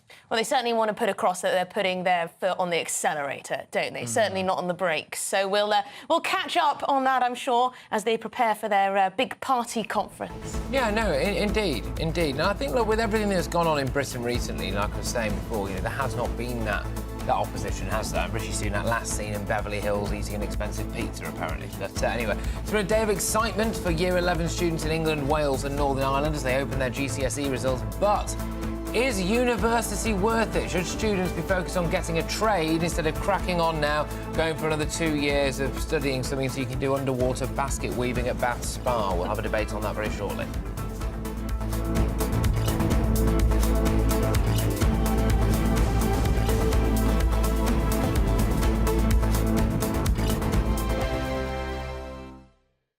Sunday with Michael Portillo from 11, only on GB News. The Northern Opera Group performs rare and wonderful operas in imaginative ways, enabling audiences and artists to discover new works and composers from across opera's history. The group produces the annual Leeds Opera Festival, which combines new productions of rare operas with a wide range of talks, panel discussions, workshops and other events. 2024 marks the festival's 8th season, and it's set to offer the world a premiere of Northern Opera Group's latest commission, Sherlock Holmes and the Sign of Four, an interpretation of the Sir Arthur Conan Doyle 19th century mystery novel. It's the first ever opera adaptation of the enigmatic detective. The artistic director of the Northern Opera Group, David Ward, joins me now to tell us more. David, welcome to GB News. If this is the first time that Sherlock Holmes has been translated into opera, I'm imagining that may mean that it's quite difficult to do. Is that so? It's certainly a creative challenge, yes, and we knew that when we started on the project. I mean, as you'll know, opera traditionally has been slower-paced stories, ones that relied on less kind of narrative drive and action. So our first challenge was actually how do we translate this kind of story into opera? So it's been about looking at that musical language we use, the theatrical language, and I very much hope that we have been able to find a solution to do that. Well, it first started in 2020 when we all had a lot of time on our hands, and I finally picked up the Sherlock Holmes novels to have a read. And as I was reading them, it just struck me that these could make a fantastic opera, as well as those great theatrical set pieces. You've also got a wonderful kind of cast of characters that you could have on stage. I also got really interested in this idea of how do you use music to show Sherlock's internal world. GB News, the People's Channel. I'm Christopher Hope. From pop stars to politicians, I'll interview anybody in a pub who's got a political opinion. Join me every Friday on Spotify, Apple Podcasts, YouTube or gbnews.com, or wherever you get your podcasts. This is GB News, the People's Channel. If you want your news to be straight talking, This is a nightmare for the Conservatives again. down to earth, It's not just Nottingham where this is happening, is it? and most importantly, honest, Hard-working, middle-class taxpayers, they'll get the book thrown at them. then catch me, Martin Daubney, Monday to Friday, 3 till 6 p.m. on GB News, Britain's news channel.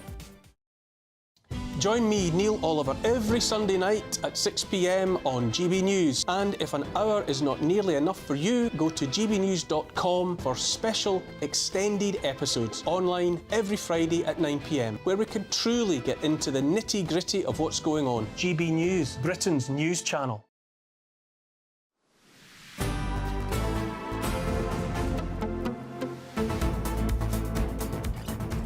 Well, good afternoon, Britain. It is now 1:23. Now, students across the UK are receiving their GCSE results today, but there's a bit of a pressing question that's emerging. Should young people pursue a university degree, or is learning a trade a better path to success? Now, the Education Secretary, Bridget Phillipson, has been championing the value of vocational training alongside traditional academic routes, but the debate over the best path for future generations is more relevant than ever. Indeed, Bridget Phillipson has said we need skilled technicians, brickies, electricians, engineers, plumbers, builders, carpenters, mechanics, welders and roofers. So, is that the case?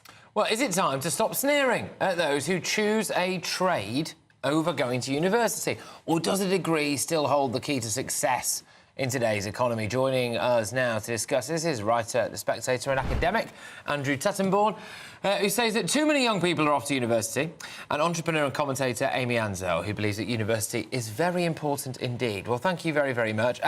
Amy, I'll start with you. You know, in a world now where university, often gives you little more than a lifetime of debt followed by a bang average career, what's the point? So I'm not denying that going to university would possibly put you in debt. However, it gives you a broader range of opportunities once you've graduated. Whereas if you study one thing as an apprentice or as a vocation like plumbing, being a carpenter, etc., that's really limiting. So if you change your mind in the future, if you get injured, if you get incapacitated, what happens? What are your future opportunities after that would possibly end? That's an interesting point. Andrew, why do you think too many people are going? Right. Well, I must admit exactly the same problem actually applies if you train to be an accountant and then you suddenly decide later that you want to do something else. You're going to have to be retrained in any case.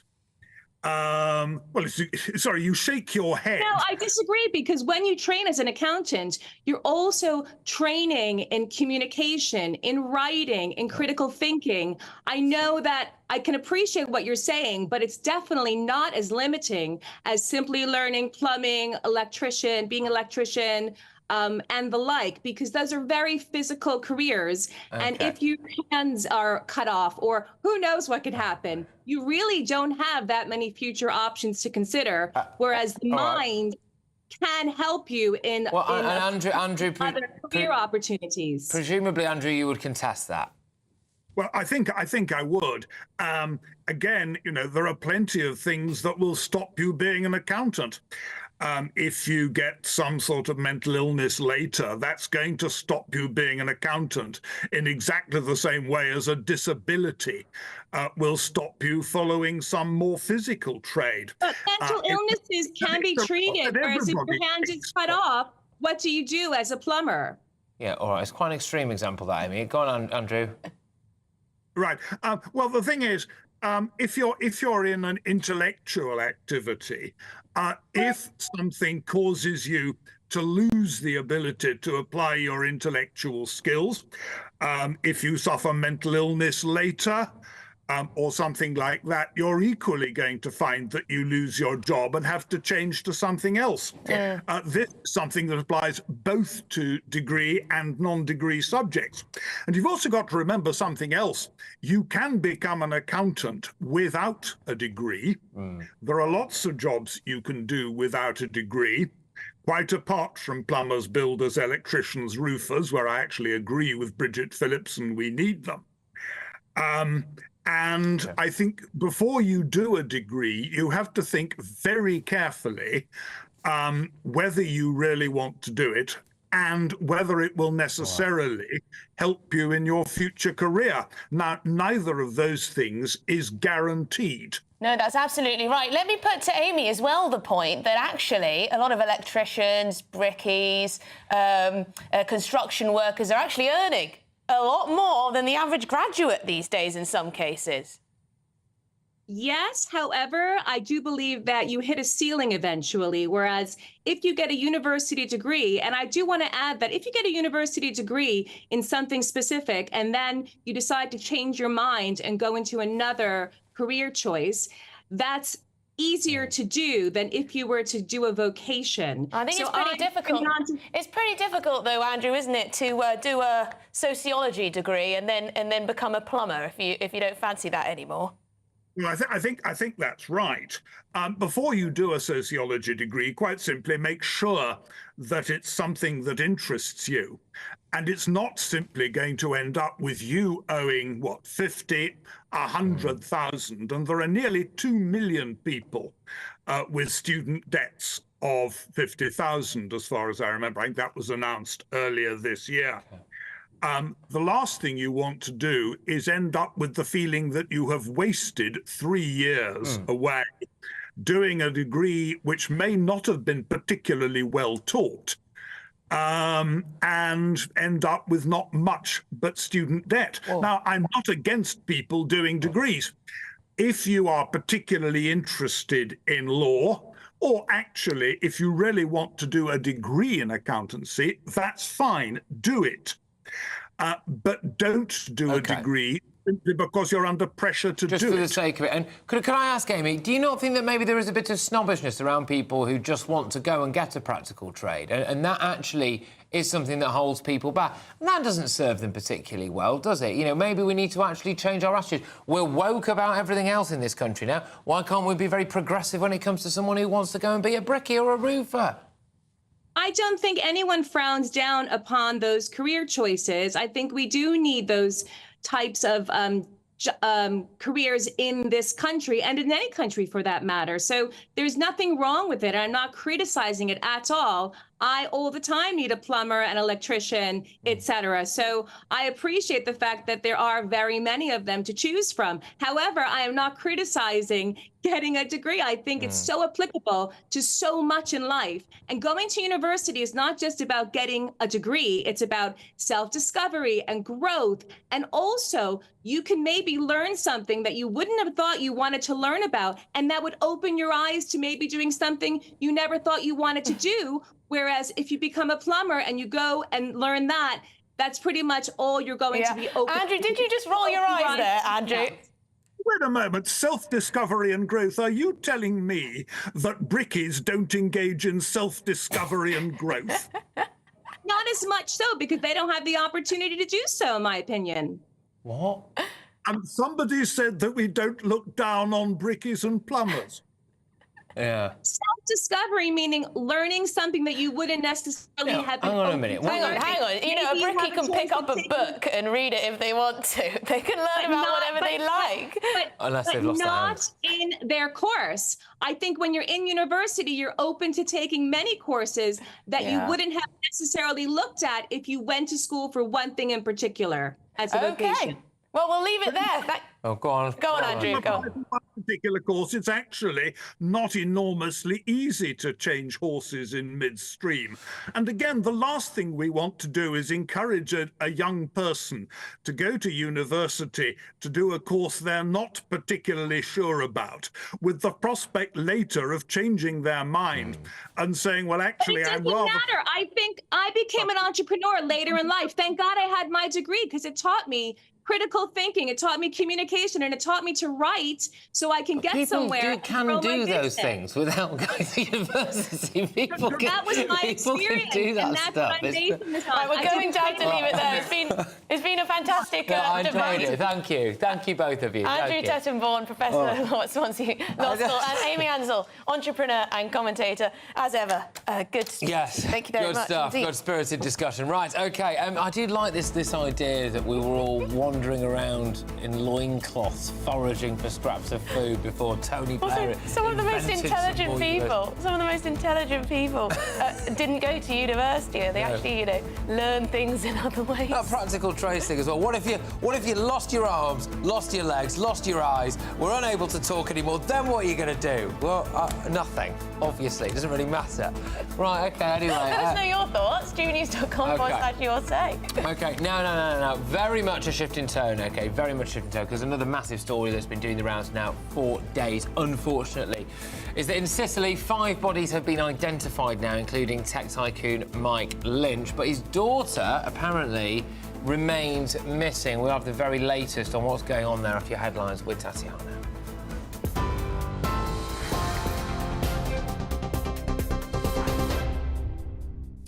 Patrick, thank you. The top stories. Figures from the business and technology world have paid tribute to Mike Lynch after the tech mogul's death was confirmed today. He's among the dead after a super yacht sank off the coast of Sicily this week. The search has resumed for the remaining person who's still missing. The 5th out of 6 bodies in total so far was recovered from the wreck and brought to shore this morning, as rescue efforts are continuing into a 4th day. The Italian Coast Guard has confirmed that the 6th and final person yet to be found is a woman. 6 people, including Mike's 18-year-old daughter Hannah, were unaccounted for after the vessel sank in the early hours of the morning. The Italian Coast Guard says the decision on whether to raise the sunken yacht from the seabed is not on the agenda, but that it will be. Detectives have named a man they're hunting over the murder of a parcel delivery driver. 24-year-old Eddie Hampshire is wanted for murder over the death of 42-year-old Claudio Carol Condor, who was dragged to his death as he attempted to stop the theft of his van in Leeds. A 32-year-old man has already been arrested on suspicion of murder. Hundreds of thousands of teenagers have received their GCSE results, with a slight drop in the proportion of top grades awarded from last year. More than a fifth of entries were awarded to the top grade, slightly down on the 22% last year, but higher than in 2019 before the COVID pandemic. Prime Minister Sir Keir Starmer said in a post on X, "Congratulations to those receiving their results today. You've done an incredible job." Now, a drug found to slow down Alzheimer's has been given the green light for use in Britain.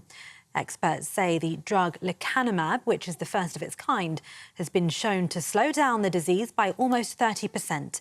The ruling means it can now be prescribed to private patients before a decision is made on whether to offer it to the NHS. And those are the latest GB News headlines for now. I'm Tatiana Sanchez. More from me in half an hour. For the very latest GB News direct to your smartphone, sign up to News Alerts by scanning the QR code or go to gbnews.com/alerts.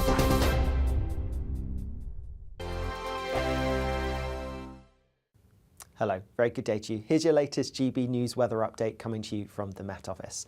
Storm Lilian is going to batter some parts of the UK overnight, bring some very wet and windy weather, particularly to northern parts of England.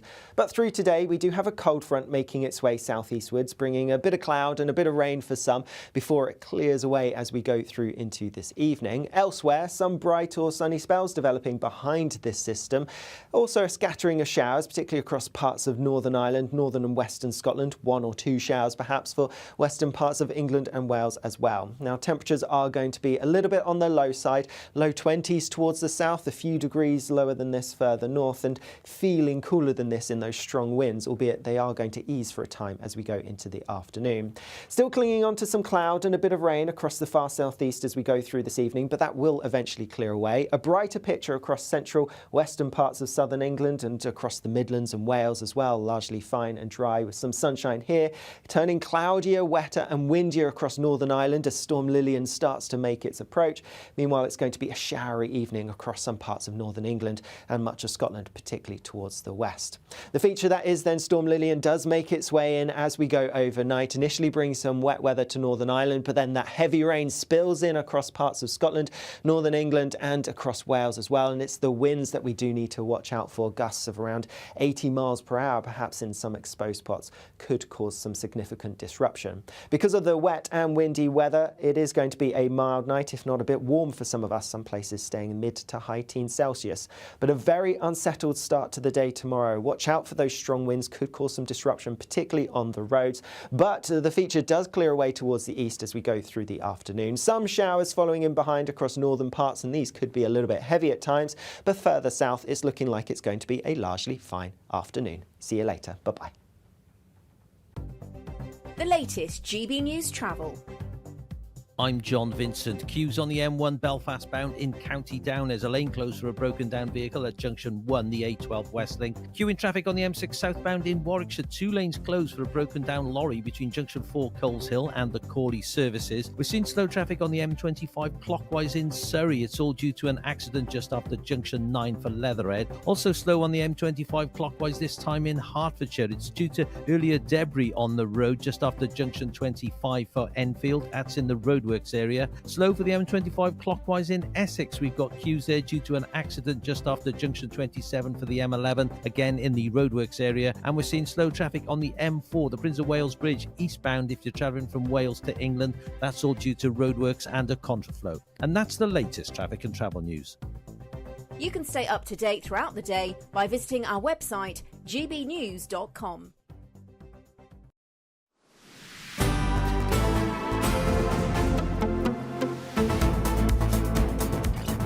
Welcome back. It's 1:38. Now, 5 bodies have been found by divers searching the wreck of the luxury super yacht that sank off the coast of Sicily this week. Tech tycoon Mike Lynch's body has been identified, but his 18-year-old daughter Hannah is apparently still missing. And we are joined now by Italian journalist Angela Corrias, who is joining us from Sardinia. Angela, thank you very much. Great to have you on the show. So it was initially reported that the body of Mick Lynch's daughter had been found, but it turns out that that's not necessarily the case. What's going on? They found, so far, they found 5. And the Italian media is reporting that they identified Mike Lynch, but they are still looking for the 6th person, which probably is the 18-year-old daughter, Hannah. Now, Angela, I understand that there is an investigation going on into how exactly this could happen. There are a number of unanswered questions, whether certain doors were left open, how crew members, for example, were able to escape, but sadly not so many of the passengers themselves. What's the latest when it comes to that? The investigation is still ongoing, so all are speculation so far. But today, the Corriere della Sera published a very long interview to Giovanni Costantino, the founder and CEO of the Italian Sea Group, which is the owner of Farini Navi, and he's pretty confident that their ship was able to resist to such a weather. And he also said that what it seems like there were many mistakes, errors from the crew, and that the weather forecast had already predicted that there was going to be a strong wind. No, indeed. So that search operation is still taking place. I think earlier on we did manage to bring some live shots of that to us. So you know, and that was taking place there. So it's still ongoing, isn't it? I understand that the people who were on that ship as crew are currently in a luxury hotel but secluded, and they are presumably being questioned by the authorities, are they? Yes, all of them. That's why the investigation, they are not really releasing any statements because the investigation is ongoing. So there's no implication of any foul play, is there? There's not. We just think that at worst this might have been some kind of mistake. There's no implication of anything more sinister. That's probably, or because the crew is saying that apparently what came out in the media, that they couldn't predict such a sudden strong wind. Yeah. But the owner of the group that built the ship, they said that there was a forecast predicting strong wind, and in fact, no fishermen were at sea in that moment. Yeah. OK, well, thank you very much indeed, Angela Corias, Italian journalist. You are in Sardinia. Thank you very much indeed. Thank you. Bye-bye. Yeah, gosh. So, I mean, there's a variety of different headlines at the moment around this. This yacht was supposedly virtually unsinkable. There was some talk about whether or not the people who were on that yacht, so Mike Lynch had gone to shore for the evening and come back, and whether or not a hatch had been shut correctly, etc. But, yeah, also this idea that now, unfortunately, his daughter may not have actually been found. There just seems to be a lot of unanswered questions in all of this, but a tragic end one way. There certainly are, but shall we have a look at some views on our quite spicy debate we had a little bit earlier on the topic of whether you should just go and get a trade rather than go to university. This is Bridget Phillipson in The Sun. She was saying that this is very important, that we have electricians, plumbers, brickies, etc, etc, etc. John says most students that go to uni treat it as a rite of passage, leave home, make new friends, get plastered, then get a degree in something that they probably won't use anyway. I would like to see a breakdown on the figures of the people who go to university to study a subject and then end up doing something job-wise in relation to that topic. But is there a question of you meet people at university that you might not meet in your hometown? You're able to make some connections. There are, you know, career advisors at university that maybe help you on your way. I think it really depends what course you do and at what university. Yeah. True Brit says we need tradesmen. Yes. Where have they gone, I wonder? Australia, he says, I joined the Royal Engineers at 15 and came out with 2 trades, no degree. Lots of you getting in touch, you know. Well, lots of people actually really having a massive pop at our guest Amy Ansell on this, saying, what a stuck-up woman, says one of them. She was looking down on bricklayers and people thinking that they can't have a good education. Well, Chris Duke says, we were talking about whether it's better to get a trade first or university first or whatever. Chris says, I left school to become a joiner, then I retrained as a teaching assistant. Better to get a trade first. Yeah. You can always go back to the trade if you try something else. Yes, perhaps I should have a trade. Well, indeed. And, you know, this is all in line to the fact that there's GCSE results day today, so good luck, everybody. Congratulations to everyone who's done well. And, again, I will just say, if you haven't done as well as you thought, then your life's not over. When you get to, I don't know, maybe 20, no one will ever ask you what GCSEs are. You do need to... Doesn't matter. For a lot of jobs, you need to pass your maths, English and whatever else. Yeah, but I'm assuming you know, if you want to be... I'm assuming you all did that. I am assuming that the vast majority, like the overwhelming majority of children in England will have got an English GCSE. Well, you'd be surprised. Well, actually, I'm going to check that. Because unfortunately, there are a lot of people who do fail those basic subjects. Oh, well, hey, I tell you what, though, you're about to have a load more competition for job places, though, because it looks as though Labour are about to throw the doors open to an EU open border system for under 30. So we're going to be talking about that a bit more in the next hour. But there is some good news doing the rounds today, and that news is an Alzheimer's wonder drug, apparently. So it's been found to slow down the process of Alzheimer's. It's been given the green light for use in Britain. So could this be the beginning of the end for that disease? We'll give you a little bit more info later.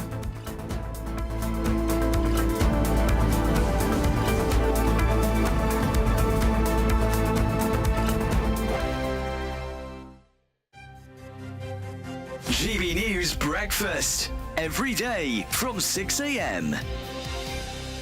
The Princess of Wales could be back to full duties by the autumn. This would be wonderful news. Well, I actually don't think she is going to be back to full-time duties by the autumn. I think that's how I read it.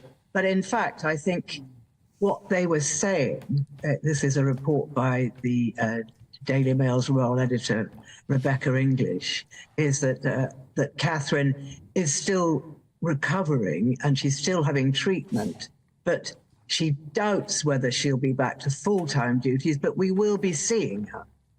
So we will be, seeing her at big royal events, and she'll, if she's up to it, she will, appear now and then, but most of her work will be done from home because she's still having the cancer treatment. And as she said way back in the summer, she has good days and she has bad days. Yeah, and we can all understand that, can't we? But it does make such a difference, doesn't it, to catch glimpses of her and seeing her and William this week congratulating the GB athletes after the success at the Olympics. It really does make all the difference just to see her, doesn't it? It certainly does. And I think, she wants to get out there, but I don't think she's going to be back at the daily chore of royal duties, visiting hospitals, things like that. I don't think she'd be strong enough to do that. But, I mean, she looks terrific. We know she's had a brutal year, in fact, probably much, much worse than any of us can imagine. And so she's, doing what her doctors are telling her. She's taking it very gently. I'm sure she wants to go full steam ahead, but she is being restrained, as it were. GB News, the People's Channel. Welcome to State of the Nation, daily plunge into the stories shaping our country. I'm Jacob Rees-Mogg, and Monday to Thursday we bring you the insights, the facts, the truth about how our country is being governed. Because what happens in Downing Street matters down your street. Tune in to State of the Nation every Monday to Thursday, 8 to 9 o'clock. Only on GB News, the People's Channel, Britain's news channel. Are the newspapers getting you down? My wife didn't divorce me that month. Struggling to separate the wheat from the chaff? I know that it's a bit of a circus at the best of times. Well, don't worry. Headliners has got you covered. We'll take the burden of reading the day's news, and if we get depressed, who cares? It's an occupational hazard, frankly. That's Headliners on GB News from 11 p.m. till midnight, and the following morning, 5 till 6 a.m. on GB News, the Comedy Channel. Nah, just kidding. Britain's news channel.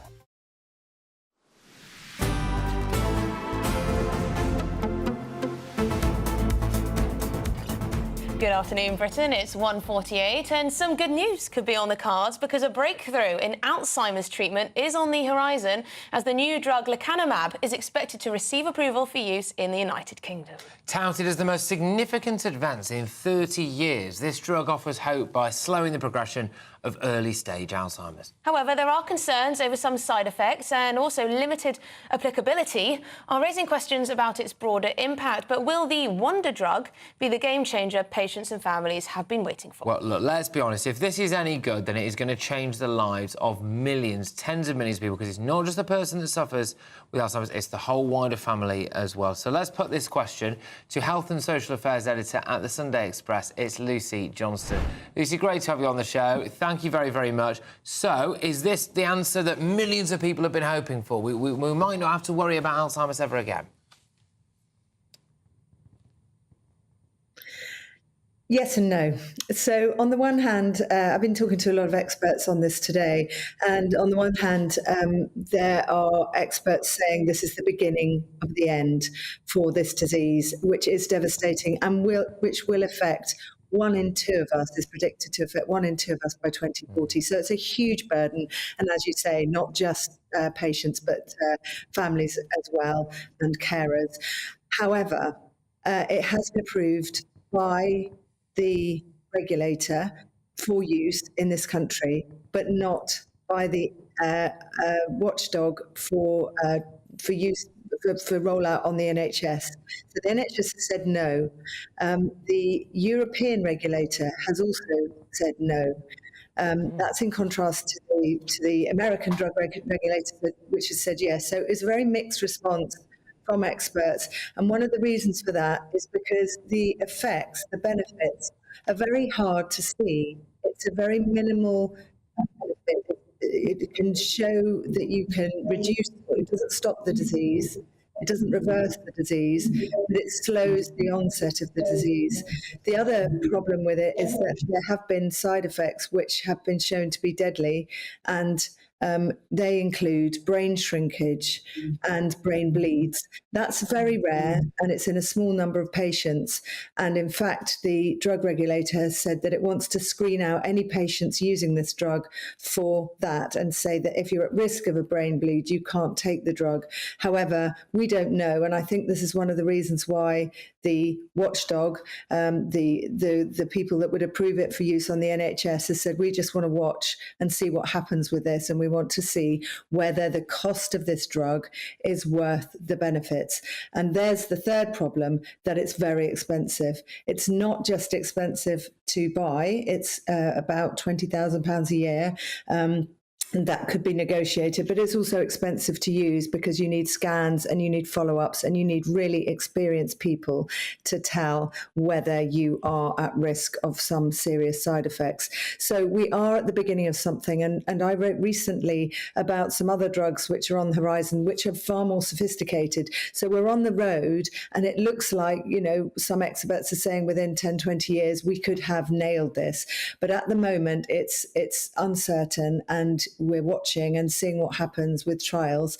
I think one of the things that it does throw the spotlight on is we spend so much money investing in these drugs and relatively little amount of money in investing and investigating on the real preventative ways of stopping Alzheimer's, which are diet, exercise, socializing, all those things that really are, you know, problematic among many people in society. Diet and exercise, we're obese, many of us are obese. So those things ought to be looked into too, and also early detection.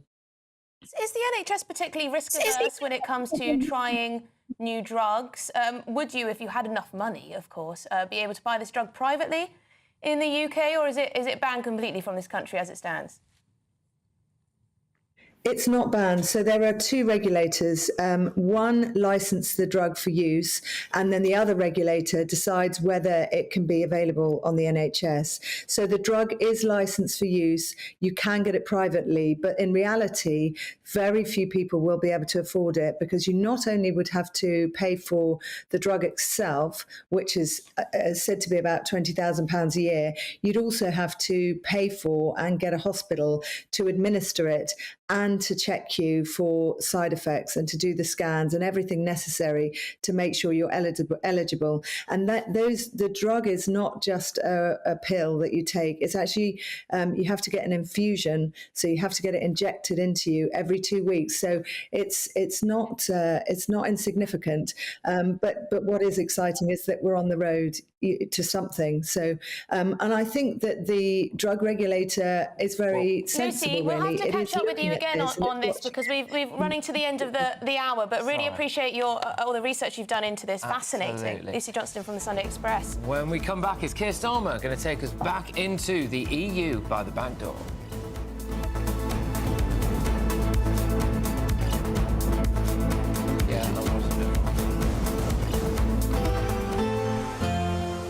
A brighter outlook with Box Solar, sponsors of weather on GB News. Hello, very good day to you. Here's your latest GB News weather update coming to you from the Met Office. Storm Lilian is going to batter some parts of the UK overnight, bring some very wet and windy weather, particularly to northern parts of England. But through today, we do have a cold front making its way southeastwards, bringing a bit of cloud and a bit of rain for some before it clears away as we go through into this evening. Elsewhere, some bright or sunny spells developing behind this system. Also a scattering of showers, particularly across parts of Northern Ireland, northern and western Scotland, 1 or 2 showers perhaps for western parts of England and Wales as well. Now temperatures are going to be a little bit on the low side, low 20s towards the south, a few degrees lower than this further north, and feeling cooler than this in those strong winds, albeit they are going to ease for a time as we go into the afternoon. Still clinging on to some cloud and a bit of rain across the far southeast as we go through this evening, but that will eventually clear away. A brighter picture across central western parts of southern England and across the Midlands and Wales as well, largely fine and dry with some sunshine here, turning cloudier, wetter and windier across Northern Ireland as Storm Lilian starts to make its approach. Meanwhile, it's going to be a showery evening across some parts of northern England and much of Scotland, particularly towards the west. The feature that is then Storm Lilian does make its way in as we go overnight, initially brings some wet weather to Northern Ireland, but then that heavy rain spills in across parts of Scotland, northern England and across Wales as well. And it's the winds that we do need to watch out for. Gusts of around 80 miles per hour, perhaps in some exposed spots, could cause some significant disruption. Because of the wet and windy weather, it is going to be a mild night, if not a bit warm for some of us, some places staying mid to high teens Celsius. But a very unsettled start to the day tomorrow. Watch out for those strong winds, could cause some disruption, particularly on the roads. But the feature does clear away towards the east as we go through the afternoon. Some showers following in behind across northern parts, and these could be a little bit heavy at times, but further south it's looking like it's going to be a largely fine afternoon. See you later. Bye-bye. That warm feeling inside from Boxed Boilers, sponsors of weather on GB News. Don't miss out on your chance to win a whopping £30,000 in tax-free cash to spend however you like. It's extra cash that could really make a difference to your coming year. You could find yourself on that holiday you've always wanted to take, buy that treat that always seemed out of reach, or just send some of those day-to-day financial stresses packing. £30,000 could be yours, but time is ticking. For another chance to win £30,000 in tax-free cash, text CASH to 63232. Text costs £2 plus one standard network rate message. You can enter online at gbnews.com/win. Entries cost £2. Or post your name and number to GB07 PO Box 8690 Derby DE1 9TT. UK only. Entrance must be 18 or over. Lines close at 5 p.m. on the 30th of August. Please check the closing time if listening or watching on demand. Good luck. Join me, Camilla Tominey, for a frank and honest discussion with those in power that cuts through the spin and gets to the heart of the issues shaping our nation. You haven't confirmed that you want to stand as leader, but you haven't ruled it out either. This report basically says that he's not fit to stand trial. Is he indecisive? Incompetent? I deliver the dose of reality Westminster needs. That's the Camilla Tominey Show at 9:30 every Sunday on GB News, the People's Channel, Britain's news channel. Hi there, I'm Michelle Dewberry, and I'm going to take a second to tell you all about my show, Dubes & Co. We start off with the issues of the day. We then bring in both sides of the arguments. We get rid of the disrespect, and then you throw me into the mix. And trust me, I'll tell it exactly how it is. And then, of course, the magic ingredient, you at home. We mix it all together, and what have we got? In my opinion, the best debate show in town. Monday to Friday, 6 till 7 on GB News, Britain's news channel. Are the newspapers getting you down? My wife didn't divorce me that month. Struggling to separate the wheat from the chaff? I know that it's a bit of a circus at the best of times. Well, don't worry, Headliners has got you covered. We'll take the burden of reading the day's news, and if we get depressed, who cares? It's an occupational hazard, frankly. That's Headliners on GB News from 11 p.m. till midnight, and the following morning, 5 till 6 a.m. on GB News, the comedy channel. Nah, just kidding. Britain's news channel. I'm Patrick Christie's. Every weeknight from 9, I bring you 2 hours of unmissable, explosive debate and headline-grabbing interviews. What impact has that had? We got death threats and the bomb threat and so on. As time passes, she could have said stump. You made my argument for me. My guest and I tackle the issues that really matter with a sharp take on every story. Went everywhere. Something practical could be done. Or I can become something different. Patrick Christie's tonight from 9 p.m. only on GB News, Britain's news channel.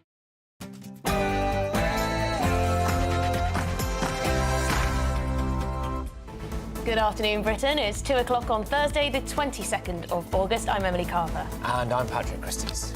Immigration, it's down on last year, but figures are still double what they were in 2019. Now, the former Tory Home Secretary, James Cleverly, is taking the credit for it. Indeed, lots to unpack there. And could Labour bring back freedom of movement? Such a move would see young Europeans free to come and live in the UK for up to 3 years. But did anybody vote for this? Is he trying to just drag us back into the European Union? And Superyacht mystery. 5 bodies have now been identified, including tech tycoon Mike Lynch. But the search for his 18-year-old daughter continues. Many unanswered questions remain over what on earth caused the vessel to sink.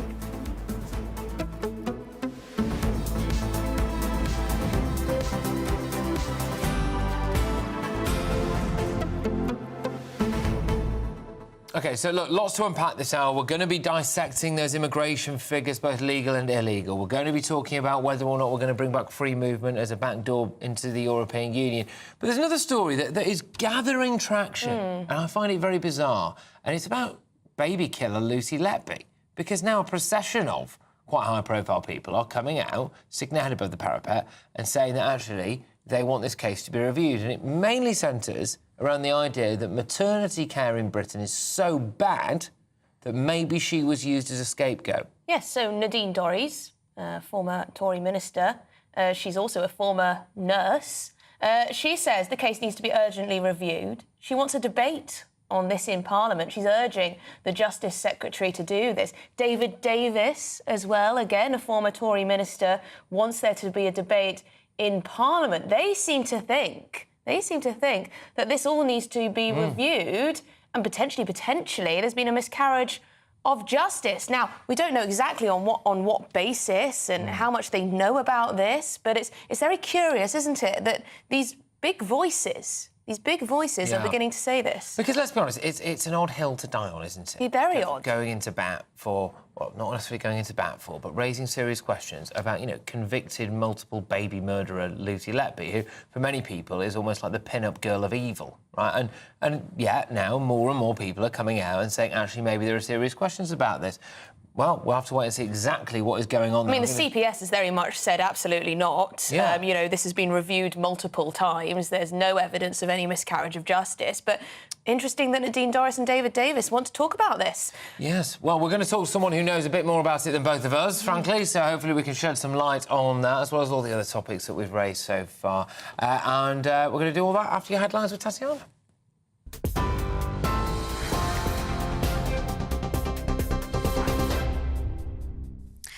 Patrick, thank you. The top stories this hour. Figures from the business and technology world have paid tribute to Mike Lynch after the tech mogul's death was confirmed today. He is among the dead after a super yacht sank off the coast of Sicily this week. The search has resumed for the remaining person who's still missing. The fifth out of 6 bodies in total so far was recovered from the wreck and brought to the shore early this morning as rescue efforts are continuing into a 4th day. The Italian Coast Guard has confirmed that the 6th and final person yet to be found is a woman.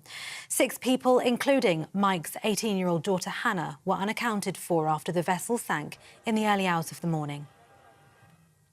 The government has released their quarterly migration stats, and legal migration is down, whilst illegal immigration remains steady. One figure shows Afghans make up the biggest nationality crossing the English Channel on small boats.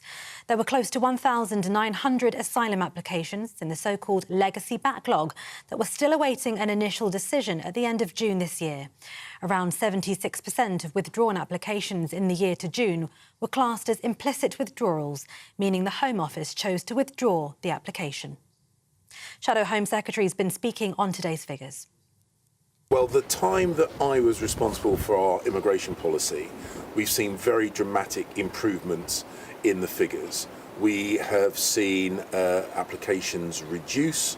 We have seen the grant rate come down. We have seen the removals increase.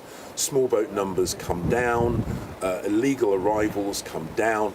This is what I achieved when I was Home Secretary, because I made the difficult decisions. And sadly, what we have seen since Labour have taken over is that they are reversing a number of those decisions. They are easing the visa restrictions that I put in place. Hundreds of thousands of teenagers have received their GCSE results today, with a slight drop in the proportion of top grades awarded from last year. More than a fifth of entries were awarded the top grades, slightly down on the 22% last year, but higher than in 2019 before the pandemic. The approach to grading in England returned to pre-pandemic levels last year, and this year exam regulators in Wales and Northern Ireland have also made the transition. GB News' Will Hollis has been catching up with some students in Derbyshire about their results. Really happy with them. Not everything's what I need to get into sixth form, so happy overall, yeah. I'm really proud of myself. It's all worked out well. I tried so hard, so I'm just so pleased. I got everything I wanted. I got a 6 in biology, which I wasn't sure I was going to get, so I can carry on doing it at sixth form, which that's what I wanted, so yeah. Well, I think I've gone pretty good. Passed everything, so that's pretty good. And could have done a bit better in English, but what can you do? Detectives have named a man they're hunting for over the murder of a parcel delivery driver. 24-year-old Eddie Hampshire is wanted for murder over the death of 42-year-old Claudio Carol Condor, who was dragged to his death as he attempted to stop the theft of his van in Leeds.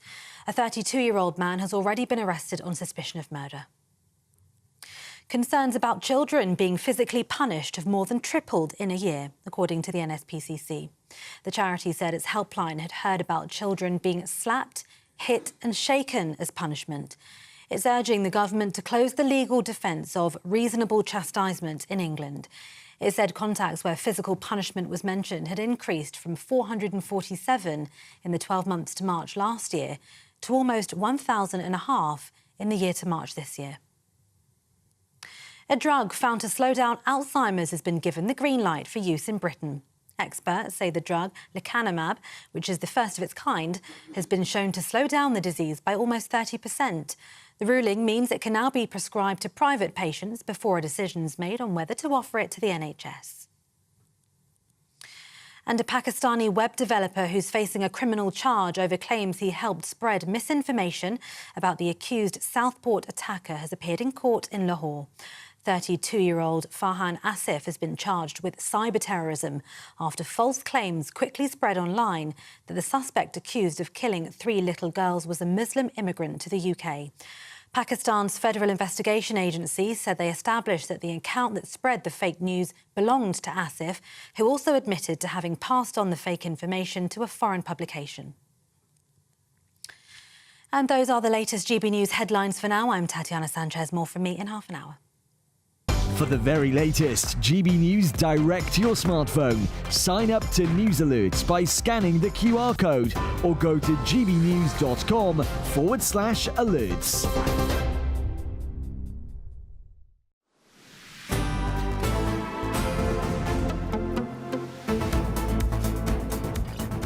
Well, the figures are out, aren't they, on both legal and illegal migration. In the year to June 2024, they were released this morning, with the number of work visas issued falling by 11% to just over 286,000, although this figure is, of course, still double 2019 levels. Yes, so meanwhile, the number of detected arrivals by illegal migrants fell by 26% to just over 38,000, with 81% of these arriving on a small boat. Now, on top of that, over 118,000 people are currently waiting for an initial decision on their asylum application. So 118,000 just waiting for an initial decision. Now, that is the important number for me in all of this, because there was a large chunk of those people who previously would never have been allowed to even claim for asylum. They now will be.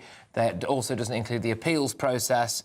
So there's a huge number of people, a huge number of people just sitting and waiting in Britain with at least the possibility to stay here. But this comes as reports suggest the government is planning to relax freedom of movement rules with the EU, to allow more young Europeans to come and live and work in the UK. They say it's going to be a reciprocal agreement for young Brits to have easier access to the EU. I think one of the problems with that, of course, is who's the man negotiating it? Oh, there he is, the top negotiator himself, Sir Keir Starmer, fresh off the back of capitulating to the Union. So how on earth is that going to work out for us, do we all think?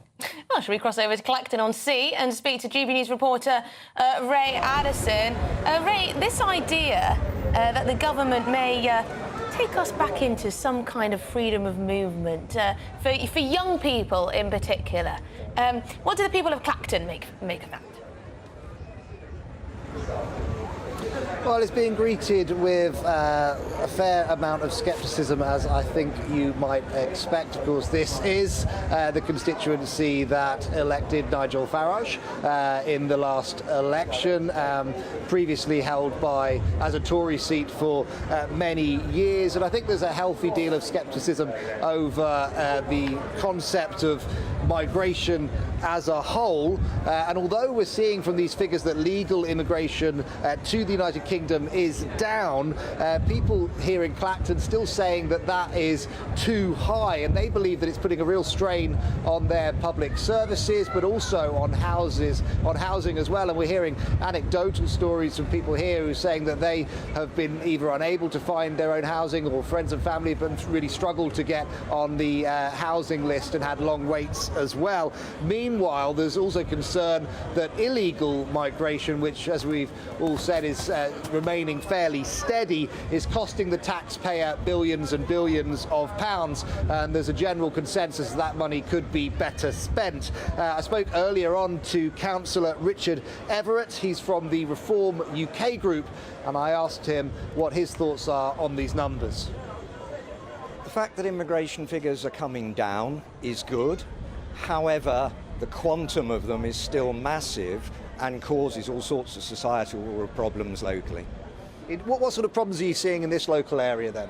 They're mainly local things like massive housing required to cope with that influx of people into the country, and we suffer from that just as much as other parts of the country. When you consider that just the net migration into this country every year, you need to build a city the size of Bristol every year, then you can see that even at a local level that has a massive effect here. You represent around 5,000 people in your ward, and I'm sure you get out and about and talk to those people regularly. Is immigration something that they're concerned about, and is it just illegal immigration they have an issue with, or are they worried about legal immigration to this country as well? It's both. To be fair, there is a big issue of illegal immigration, but that is actually to a certain extent can't be separated from legal migration because of the effect that it has on the area, with the extra requirement for infrastructure, etc. Well, it's interesting because Councillor Everett was a Tory councillor once upon a time, but he switched to Reform UK. We did approach the Conservatives, Labour, Lib Dems, Greens, etc., but we hadn't got a positive response from them for an interview today. But I think it is interesting that we've heard from Shadow Home Secretary James Cleverly, who appears to be taking credit for these numbers that we're seeing so far. He said, "When I said I was going to cut migration, I meant it. Visas down, small boat arrivals down, cut the backlog and cut the asylum grant rate as well. But a bit of scepticism towards how much of these numbers falling is the responsibility of the Conservatives and whether they've fallen enough. Well, a little bit of scepticism is always healthy. Thank you very much indeed, Ray Addison, there in Clacton on C for us. Good stuff. Shall we head over to Westminster and speak to GB News political correspondent Olivia Hartley? Because there's a lot of politics involved in this. Can we start with this idea that the government is looking at some kind of youth mobility scheme with the European Union? Now, they've been talking about a kind of reset in relations with the EU. I mean, what are the chances of such a scheme actually happening? Well, that's a very important question, Emily, and as yet we don't have an answer. Government ministers, I've spoken to them today, are still vehemently denying that they will be entering into some sort of freedom of movement deal with the EU. But according to a report today in the Times, behind the scenes it sounds as though the government is preparing to give ground on freedom of movement. For a long time now, Keir Starmer has been trying to reset that relationship with the EU. What he is demanding is a deal, a veterinary deal, so that food goods coming from the EU to the UK aren't subject to so many checks, and a science and research agreement so that it's much easier for the UK and the EU to exchange scientific ideas, to exchange scientists as well. In exchange, the EU is very, very keen on introducing this freedom of movement programme whereby people between the ages of 18 and 30 would be able to come to the UK for up to 4 years to study, work or volunteer. And in exchange, UK citizens between the ages of 18 and 30 could go to a single EU country and do the same thing.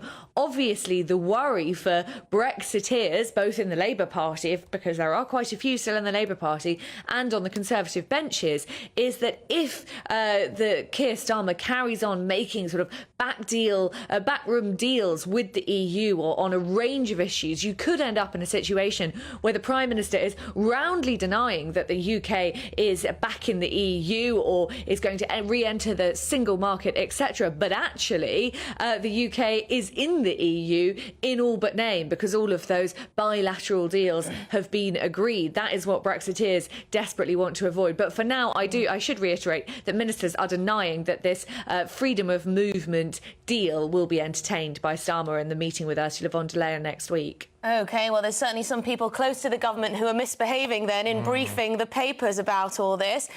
But Olivia, these figures, these immigration figures, they've come down a little bit.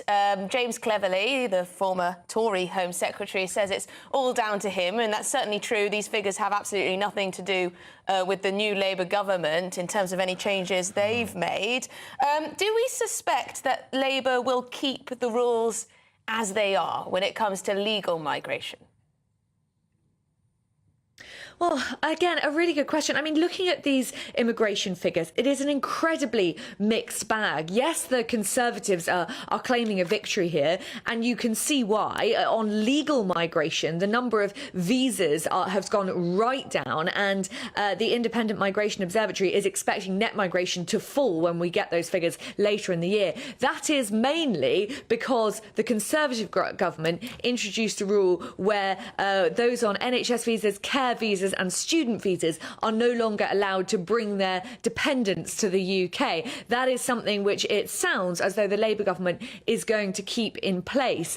That said, the number of illegal migrants, yes, the small boat figures have fallen. That is mainly because of a deal that Rishi Sunak agreed with the Albanians. But of those coming here in small boats, the number being granted asylum is actually at an all-time high. So a really, really mixed bag on illegal migration there. On legal migration too, it's not all straightforward. Yes, Keir Starmer is probably going to be able to meet his target for legal migration perhaps sooner than expected because of the work that Conservative government put in. But as you mentioned in our introduction there, Patrick, those numbers, they've come down from an unbelievable high over the last couple of years. Last year, over 700,000 legal migrants to the UK arrived, but they are still still much, much higher than those 2019 figures. So there'll be plenty, on both the Labour and the Conservative benches, and of course Reform, who now represent quite a big proportion of the country, who will be saying it's not yet enough. So it's a long way to go for Keir Starmer. I think one thing that's worth mentioning is I would love to know how Rishi Sunak is feeling today about his decision to call that election early in July. These figures are very much in Rishi Sunak's favour, as are the continuous inflation and interest rate figures that we are seeing. Are there Conservatives now saying, well, hang on, Rishi, if you just held off until September or October to call that election, might we be in a much better position? Yeah, absolutely. It's looking increasingly bonkers, this decision to call the election when he did. And I know a lot of people were joking, oh, well, is it just so that he can go off to California and all of that stuff? But actually, hang on a minute, everything would now be much more skewed in his favour if Rishi Sunak had just waited a bit to call the election now. Well, I don't know. But Olivia, thank you very much indeed. Olivia Rutley, GB News political correspondent in Westminster. I mean, maybe in a way, but you never know what else might have happened. What else might have happened? I mean, it hasn't exactly been fair sailing, has it, for Keir Starmer? No, well, fair enough. Yes, I suppose so. All right, OK. Right, now, we do have some breaking news for you. Police have issued an urgent appeal for 2 dogs they believe are responsible for a fatal attack that left a man dead in his garden. Police have issued a photo of one of the dogs after officers were called to a property in Rubery in the early hours of Thursday. 2 dogs have already been seized, but 2 other dogs are believed to have been missing as well. Wow, OK, so West Midlands police say they believe the dogs are American Bulldog types. So an urgent appeal for those missing dogs. 2 dogs essentially on the run are suspected to be involved in a man's death. We'll bring you any updates on that and any further information. But for now, that urgent appeal from the police in Rubery for these missing dogs that may have been involved in a man's death. OK, they say that if you do actually happen to see that dog that was on your screen a moment ago, you should just call 999. I'll be honest with you, I don't think I've ever done an alert where we now have a hunt for a missing dog, but apparently they do believe this dog is incredibly dangerous. So, West Midlands police are seeking 2 dogs after a 33-year-old man was killed in his Birmingham garden. Officers said that they found a man outside who was sadly confirmed dead at the scene.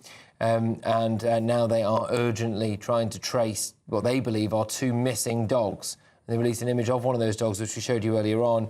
There it is now. They're believed to be American Bulldog types. So I've got a quote here from a West Midlands police spokesperson that says, we're urgently asking for help finding 2 dogs who we believe may have been involved in an incident in which a man died in Rubery, which is in the West Midlands. We were called to a place called Hereford Close in the early hours of yesterday to report that a number of dogs were loose. They arrived and, unfortunately, a 33-year-old man was found dead in his garden. None of the dogs involved are believed to have been a banned breed. It is believed that the dogs which are still looking for are American Bulldog types.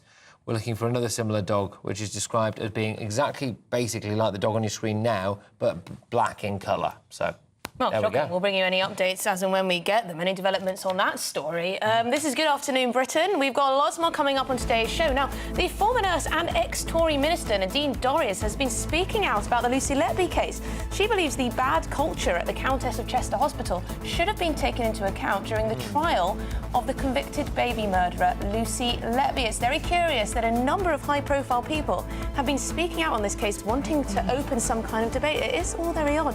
We'll have more on that very soon.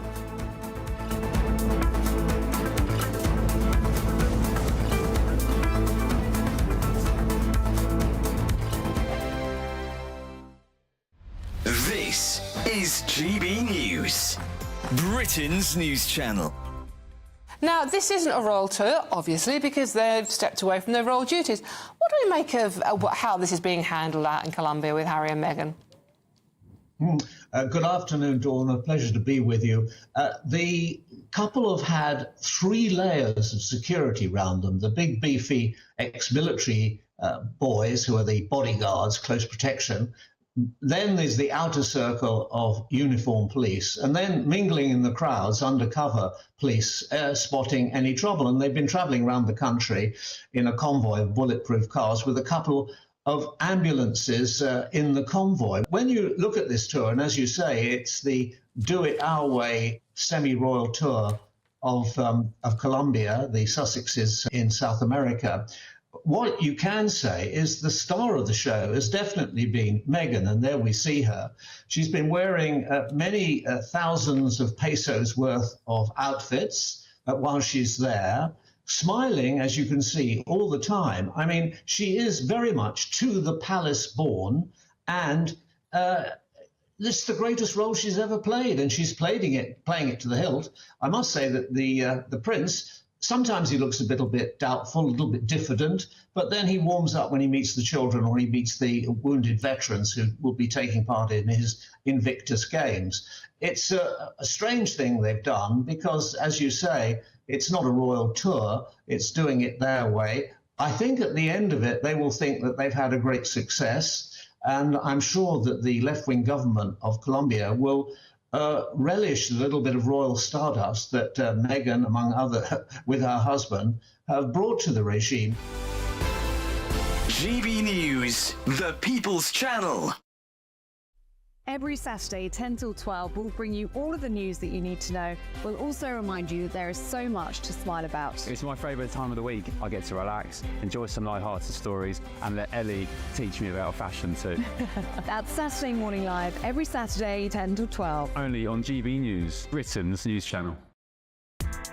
Join me, Nana Akwe, for an informative, interactive news programme with a difference. It's fun. It's true. You're not wrong. No one will be cancelled. Lovely. Join me from 3 p.m. every weekend, only on GB News, Britain's news channel. If you want your news to be straight talking... This is the nightmare for the Conservatives again. Down to earth. It's not just Nottingham where this is happening, is it? And most importantly, honest. Hard-working, middle-class taxpayers, they'll get their book thrown at them. Then catch me, Martin Daubney, Monday to Friday, 3 till 6 p.m. on GB News, Britain's news channel.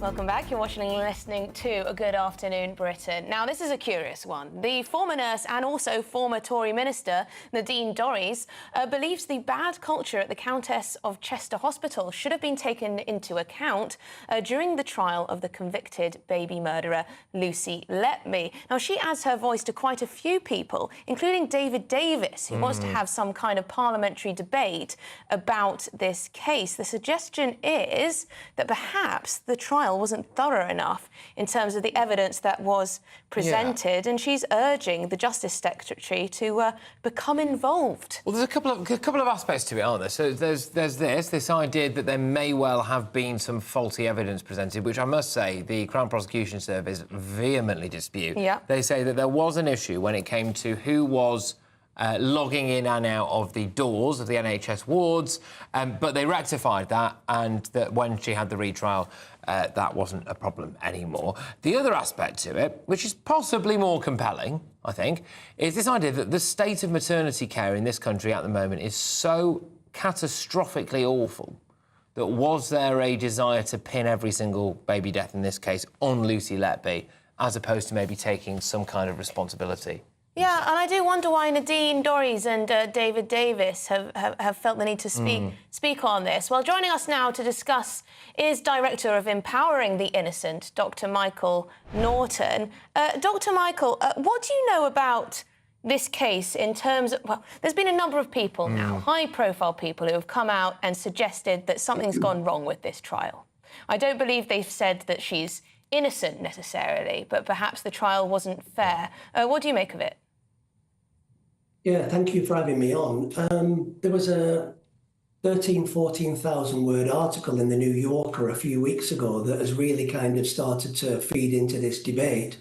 And I don't know if your viewers know that people in the UK were denied access to that article, so you can't read that article from Britain.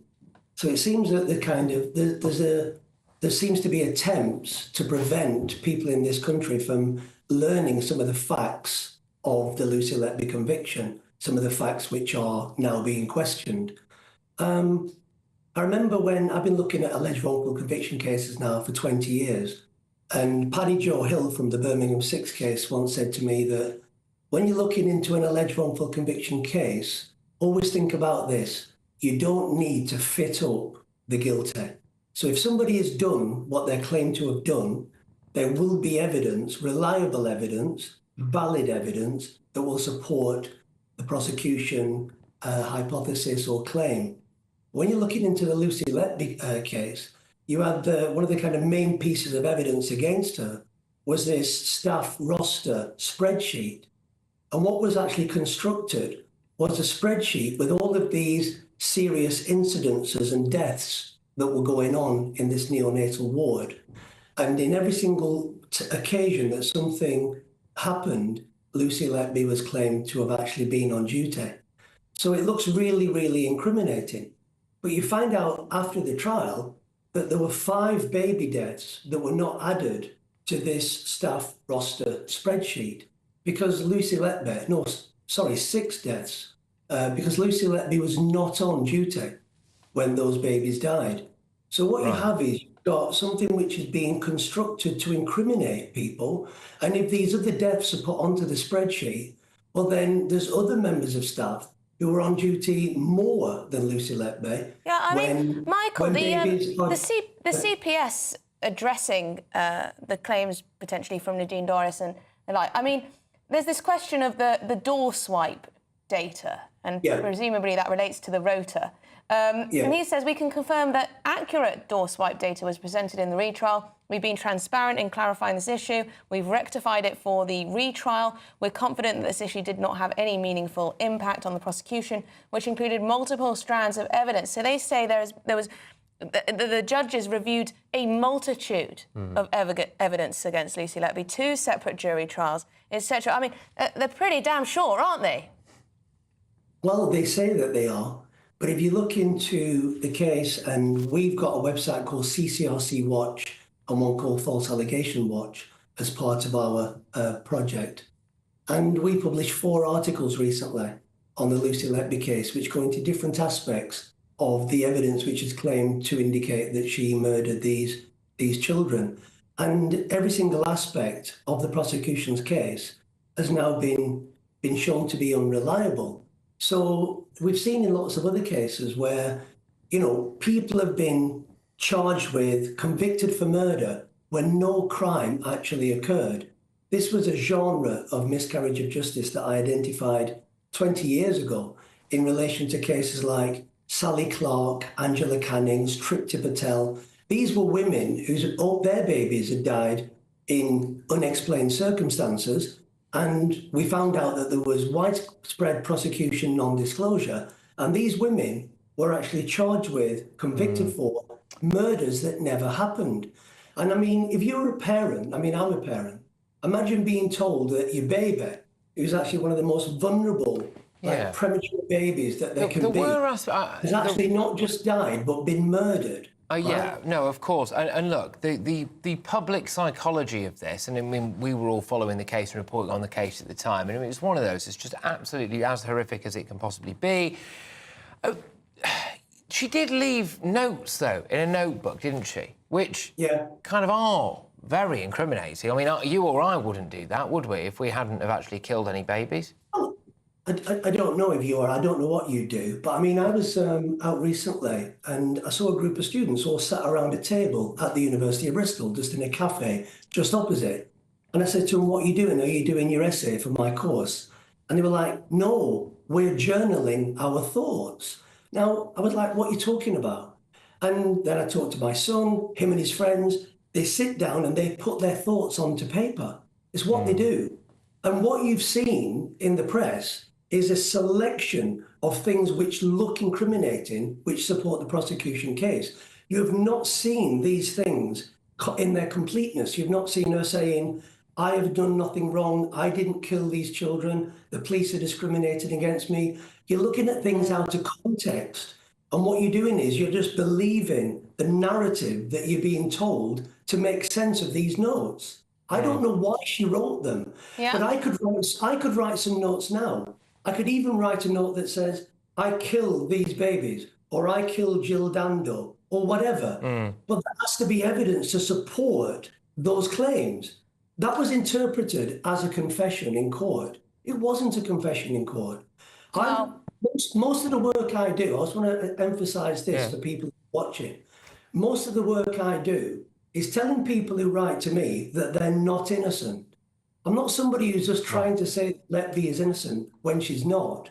What I'm saying is there are serious doubts here about this case. Okay, you're clearly not the only one who has. You're clearly not the only one who has their doubts on this. Dr. Michael Norton, really nice to speak to you, Director of Empowering the Innocent.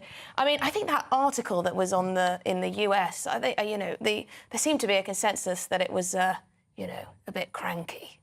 Well, look, yes and no. I mean, this is one that I'm almost, deliberately not really taking a view on, to be honest, because of the kind of horrific nature. It's unwise, really. I just thought there is a lot of fascinating people coming out now and posing the question, really. And what we can't deny is that the state of maternity care in Britain is so awful that, unfortunately, babies do die when they shouldn't, regardless of whether or not there's a Lucy Letby involved or not, but yes. Well, coming up, after government borrowing unexpectedly rose by about £3 billion just last month, Chancellor Rachel Reeves is now set to raise taxes in her first budget in October. Who exactly will they hit? We're discussing that after your headlines with Tatiana.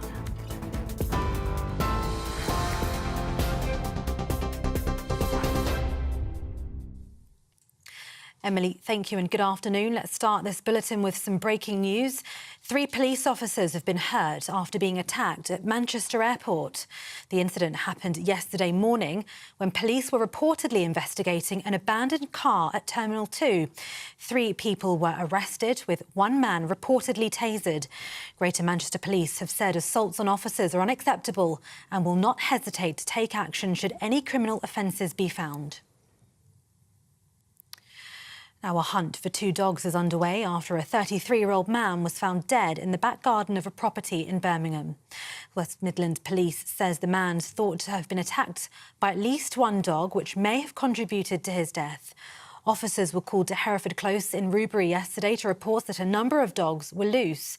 2 dogs were seized at the scene by officers. Police are now looking for 2 other dogs they believe may have been at the address at the time. It is not clear which of the 4 dogs was responsible for the attack. Detectives investigating the murder of a parcel delivery driver in Leeds have arrested a 2nd man following a public appeal. Detectives earlier named the man as 24-year-old Eddie Hampshire. 42-year-old Claudio Carol Condor was dragged to his death as he attempted to stop the theft of his van in Leeds. Officers found the victim was unconscious when they arrived, and he was given emergency treatment by ambulance staff but was pronounced dead at the scene. And figures from the business and technology world have paid tribute to Mike Lynch after the tech mogul's death was confirmed today. He's among the dead after a superyacht sank off the coast of Sicily this week. The search has resumed for the remaining person who's still missing. The 5th out of 6 bodies in total so far was recovered from the wreck and brought to shore early this morning as rescue efforts are continuing into a 4th day. The Italian Coast Guard has confirmed that the 6th and final person yet to be found is a woman. 6 people, including Mike's 18-year-old daughter Hannah, were unaccounted for after the vessel sank in the early hours of the morning. The Italian Coast Guard says the decision on whether to raise the sunken yacht from the seabed is not on the agenda, but that it will be. Those are the latest GB News headlines for now. Cameron has the next headlines at 3 o'clock. For the very latest GB News direct to your smartphone, sign up to News Alerts by scanning the QR code or go to gbnews.com/alerts.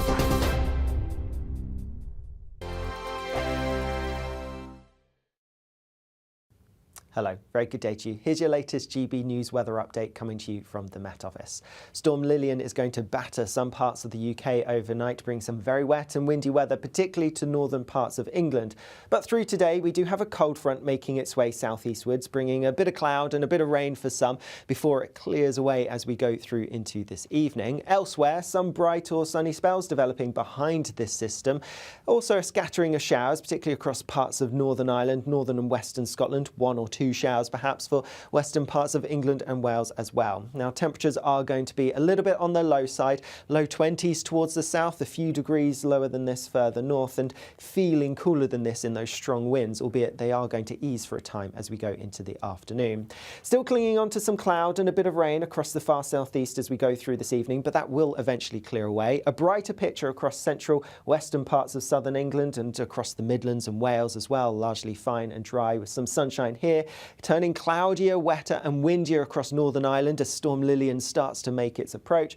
Meanwhile, it's going to be a showery evening across some parts of northern England and much of Scotland, particularly towards the west. The feature that is then Storm Lillian does make its way in as we go overnight, initially brings some wet weather to Northern Ireland, but then that heavy rain spills in across parts of Scotland, Northern England and across Wales as well. And it's the winds that we do need to watch out for. Gusts of around 80 miles per hour, perhaps in some exposed spots, could cause some significant disruption. Because of the wet and windy weather, it is going to be a mild night, if not a bit warm for some of us, some places staying mid to high teens Celsius. But a very unsettled start to the day tomorrow. Watch out for those strong winds, could cause some disruption, particularly on the roads. But the feature does clear away towards the east as we go through the afternoon. Some showers following in behind across northern parts, and these could be a little bit heavy at times, but further south it's looking like it's going to be a largely fine afternoon. See you later. Bye-bye. The latest GB News travel. Good afternoon, I'm John Vincent. Queues on the M6 northbound in Cheshire. There's a lane closed for a broken down vehicle just before junction 17 Sandbach. Queues in the West Midlands. Firstly, M42 northbound slow due to an earlier accident between junction 6 Birmingham Airport and 7 for Coleshill. We're also seeing slow traffic on the opposite carriageway due to onlookers. Also in the West Midlands, we've got the usual slow traffic for the M5 northbound to join the M6 at junction 8. Queues on the M25 clockwise in Essex. There's a lane closed for emergency repairs just after junction 27 for the M11, queues going back towards junction 26 Waltham Abbey. Slow for the M32 southbound in Gloucestershire. The exit slip road is closed at junction 1 for Hambrook, and it's slow for the M25 clockwise in Berkshire between junction 13 Staines and 15 for the M4. And that's the latest traffic and travel news. You can stay up to date throughout the day by visiting our website gbnews.com.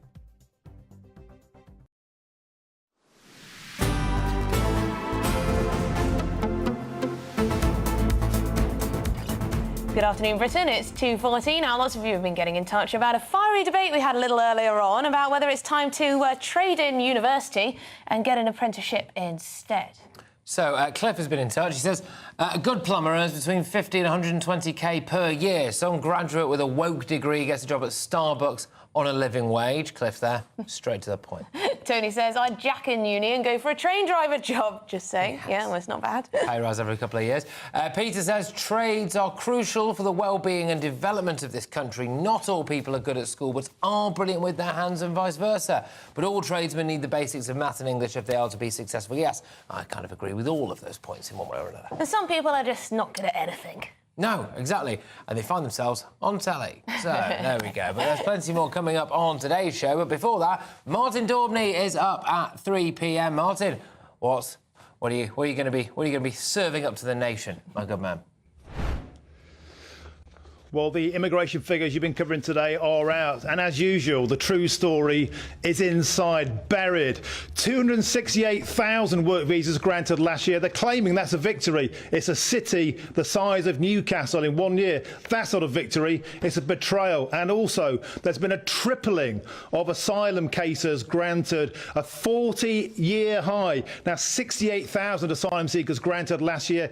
That's not taking back control of our borders. And to add insult to injury, is Brexit being betrayed? Freedom of movement on the table. The under-30s in the European Union. That means more students clogging our universities, taking places British working-class kids won't be able to afford. It means more untrammelled, cheap labour, precisely the kind of thing that put bricklayers, plasterers, electricians, truck drivers and those in hospitality out of business pre-2016. The spirit of Brexit is being absolutely trampled on by this government. And if you're a motor motorists, then prepare for even more pain. Low traffic neighbourhoods, they've raked in £3 million since 2021. Now a green light for every council in Britain. Won't matter to you if you're a latte sipping worker-homer, but it will if you're a working class tradesman out and about. You got it absolutely shafted. And as far as I'm concerned, this is a spirit that drove me to Brussels. And I'll tell you what, Emily and Patrick, today I feel the same anger at our political class, which I think is declaring war on the British working classes. Even thinking about complaining on Facebook, watch out. Lennep and Clink, all of that come in 3 till 6. He's pumped up and ready to go. He very much is. Thank you very much indeed, Martin. Cheers. We'll speak to you later. Well, I'll watch you later, actually. Thank you. I'm wondering what's in it for the Europeans. I mean, why would they want their young people to come over to Britain? Is it because, you know, to try and change their unemployment stats, maybe? Yeah, possibly. Or they might just really want us to rejoin the European Union, and therefore they see this as a part of it. Well, moving on. Anyway, after government borrowing unexpectedly rose by £3 billion last month, Chancellor Rachel Reeves is now set to raise taxes in her first budget in October. So, after she ruled out raising income tax, national insurance or VAT during the general election campaign, she is expected to raise inheritance tax and capital gains tax, amongst other things. Yes, and there's been a change in wording here. It was no national insurance rises, but now it's no national insurance for employees. Which opens the door to tax raids on businesses. We're joined by finance and business broadcaster Michael Wilson. Michael, do you think that Rachel Reeves will actually increase national insurance on businesses? OK, so you're quite right to draw the distinction. Employees, no. Employers, possibly. That's the problem. And, of course, critics of it are calling it straight away a jobs tax. What Labour, and indeed any doesn't matter who it actually is in power, but Labour is in power right now, needs to do is to restore the UK's productivity. Now, do you do that by taxing employers more? And certainly the ceiling of national insurance is now 13.8% for employers to pay. 1% on that adds about 8.9 billion to the nation's coffers. Now, given that the total government spend is £1,200 billion a year, that's around about £17,000 per person, it doesn't sound a lot. But if you increase income tax, which of course they promised not to do, and that was certainly part of their manifesto, as you quite rightly said, that would raise about 5.8 billion, 1 pence on income tax. So those are the kind of figures that are being bandied around at the moment. Unfortunately, there is a blame game going on. It's the usual kind of thing. It's worse this time around, but it was exactly the same when Labour were defeated by the Tories back about 13, 14 years ago. And they famously took the reins and said, "There's no money left." Exactly. Can I just ask you, because we're a bit pressed for time, Michael? Can I just ask you? I think the idea of increasing inheritance tax is possibly the one that will stick in the craw of many people the most. I mean, could they seriously do that? They could do it. It actually is a relatively tiny amount of money. The big thing to go for are the things they promised not to do. But the most recent part of the blame game certainly is this increase in employers' national insurance, and that's being seen as a tax on jobs. And I would dispute that that's what this country actually needs right now. I mean, Michael, I can't get my head around it. How would, if they want to go for growth? They want to go for growth. That's what Rachel Reeves keeps saying. Why on earth would they make it more expensive for businesses to employ people? It's already so expensive. There are already so many regulations around hiring people. Why would you want to make that more difficult? People are just going to hire fewer people. That is the question, isn't it? Of course, and quite right too. And that's why the budget on October the 30th will be so interesting. But there will be tweaks. The government does need to increase taxes. It probably will not increase those. It says it won't, but I would have thought that capital gains and inheritance tax are up there and look as though they probably will increase.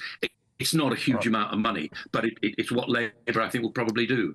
Gosh, well, there we go. Michael, thank you very much. That is finance and business broadcaster Michael Wilson there, just picking us through what Labour could possibly do as they... You want businesses to grow. You want them to employ more people. So why make it more expensive for them to actually hire Anyway, they may not do it. They may not do it, but it's interesting to see the words change slightly. We kind of know what's coming, though, don't we? Some But more anyway. taxes, probably. Yes. Anyway, we need to pay for things, don't we? Anyway, coming up, as Taylor Swift shakes millions of pounds, that's one of her songs, Shake It Off, shakes millions of pounds into the UK's economy. Should we Brits award the global superstar for the economic boost?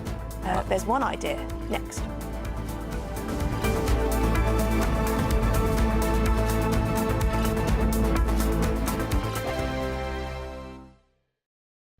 This is GB News, Britain's news channel. With record temperatures expected this week, how do zoos keep their cooler creatures cold?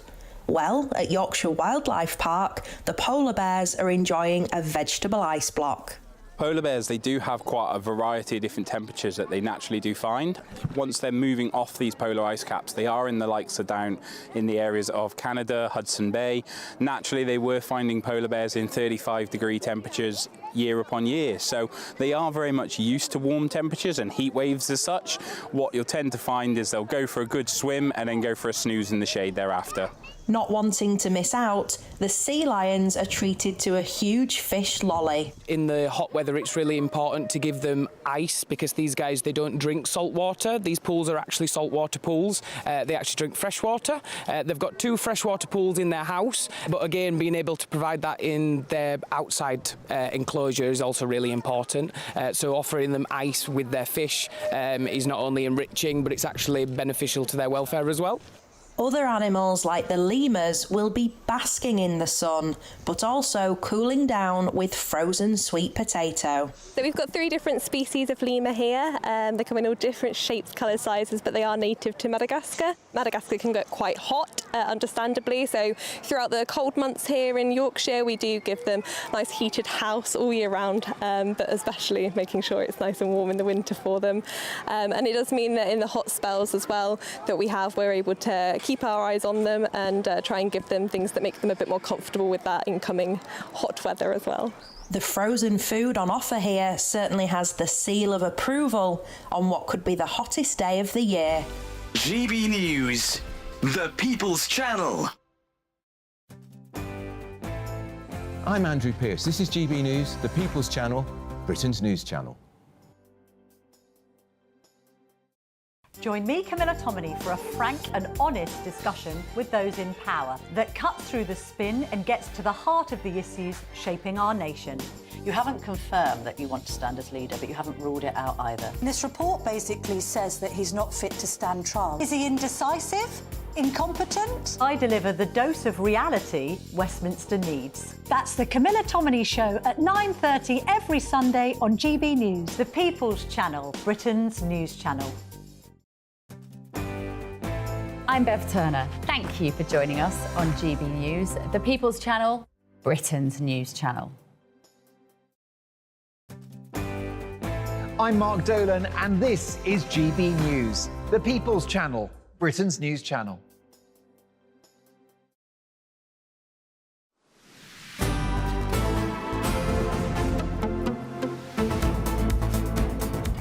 Welcome back. It's 2:50. You're watching Good Afternoon Britain, and the American pop sensation Taylor Swift could find herself being awarded with some kind of gong for all the money that she's brought to the United Kingdom, and in particular London, with all of her concerts. Well, to find out more about this is showbiz broadcaster Danielle Mason. Danielle, what is it exactly that she may be offered?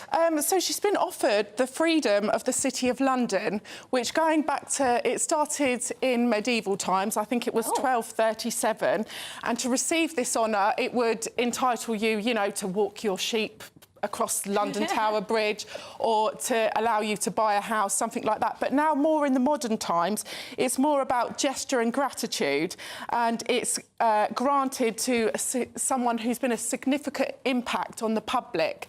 And in Taylor Swift's case, I think she has bought, I think it's 300 million she's bought to London since doing her tours. Wow. She's got one of the biggest tours going on at the moment. And the last time we saw this was when Michael Jackson did his Bad tour. Wow. So she's done so many tour dates. Obviously, London's in her heart. She did live in London, so she's connected to the City of London. She had a boyfriend here and she lived in London for about 6 years. I didn't know that. Yes, yes. And she references London in a lot of her songs. So she's very for London. And, you know, it's a really good PR stunt for London because Taylor Swift, she is a very, in my eyes, she's a very clean pop singer. You don't see her getting involved or anything.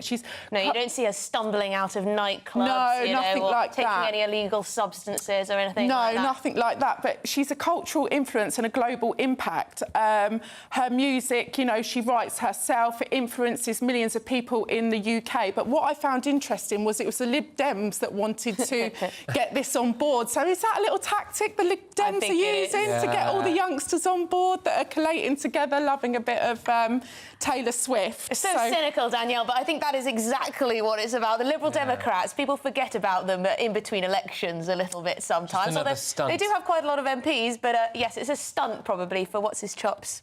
Davey, there you are. That sums it up, I suppose. But she is a pop sensation. She brings so much joy and clearly a lot of cash. She has, and she's brought so much to London with all these tour dates she's done.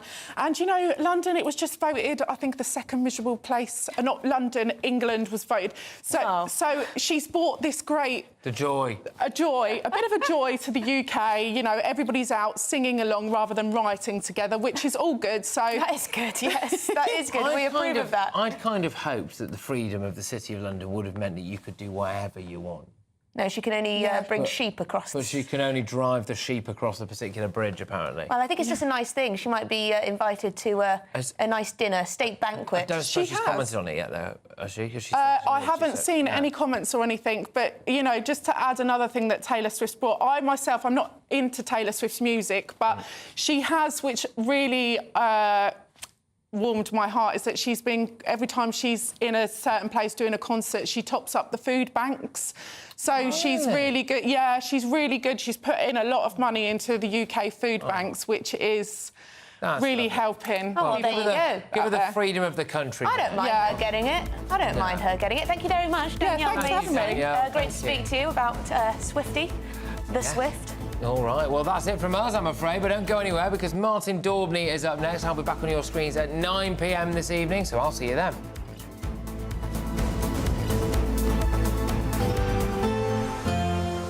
A brighter outlook with Box Solar, sponsors of weather on GB News. Hello, very good day to you. Here's your latest GB News weather update coming to you from the Met Office. Storm Lilian is going to batter some parts of the UK overnight, bring some very wet and windy weather, particularly to northern parts of England. But through today, we do have a cold front making its way southeastwards, bringing a bit of cloud and a bit of rain for some before it clears away as we go through into this evening. Elsewhere, some bright or sunny spells developing behind this system. Also a scattering of showers, particularly across parts of Northern Ireland, northern and western Scotland, 1 or 2 showers perhaps for western parts of England and Wales as well. Now temperatures are going to be a little bit on the low side, low 20s towards the south, a few degrees lower than this further north, and feeling cooler than this in those strong winds, albeit they are going to ease for a time as we go into the afternoon. Still clinging on to some cloud and a bit of rain across the far southeast as we go through this evening, but that will eventually clear away. A brighter picture across central western parts of southern England and across the Midlands and Wales as well, largely fine and dry with some sunshine here, turning cloudier, wetter and windier across Northern Ireland as Storm Lilian starts to make its approach. Meanwhile, it's going to be a showery evening across some parts of northern England and much of Scotland, particularly towards the west. The feature that is then Storm Lilian does make its way in as we go overnight, initially brings some wet weather to Northern Ireland, but then that heavy rain spills in across parts of Scotland, northern England and across Wales as well. And it's the winds that we do need to watch out for, gusts of around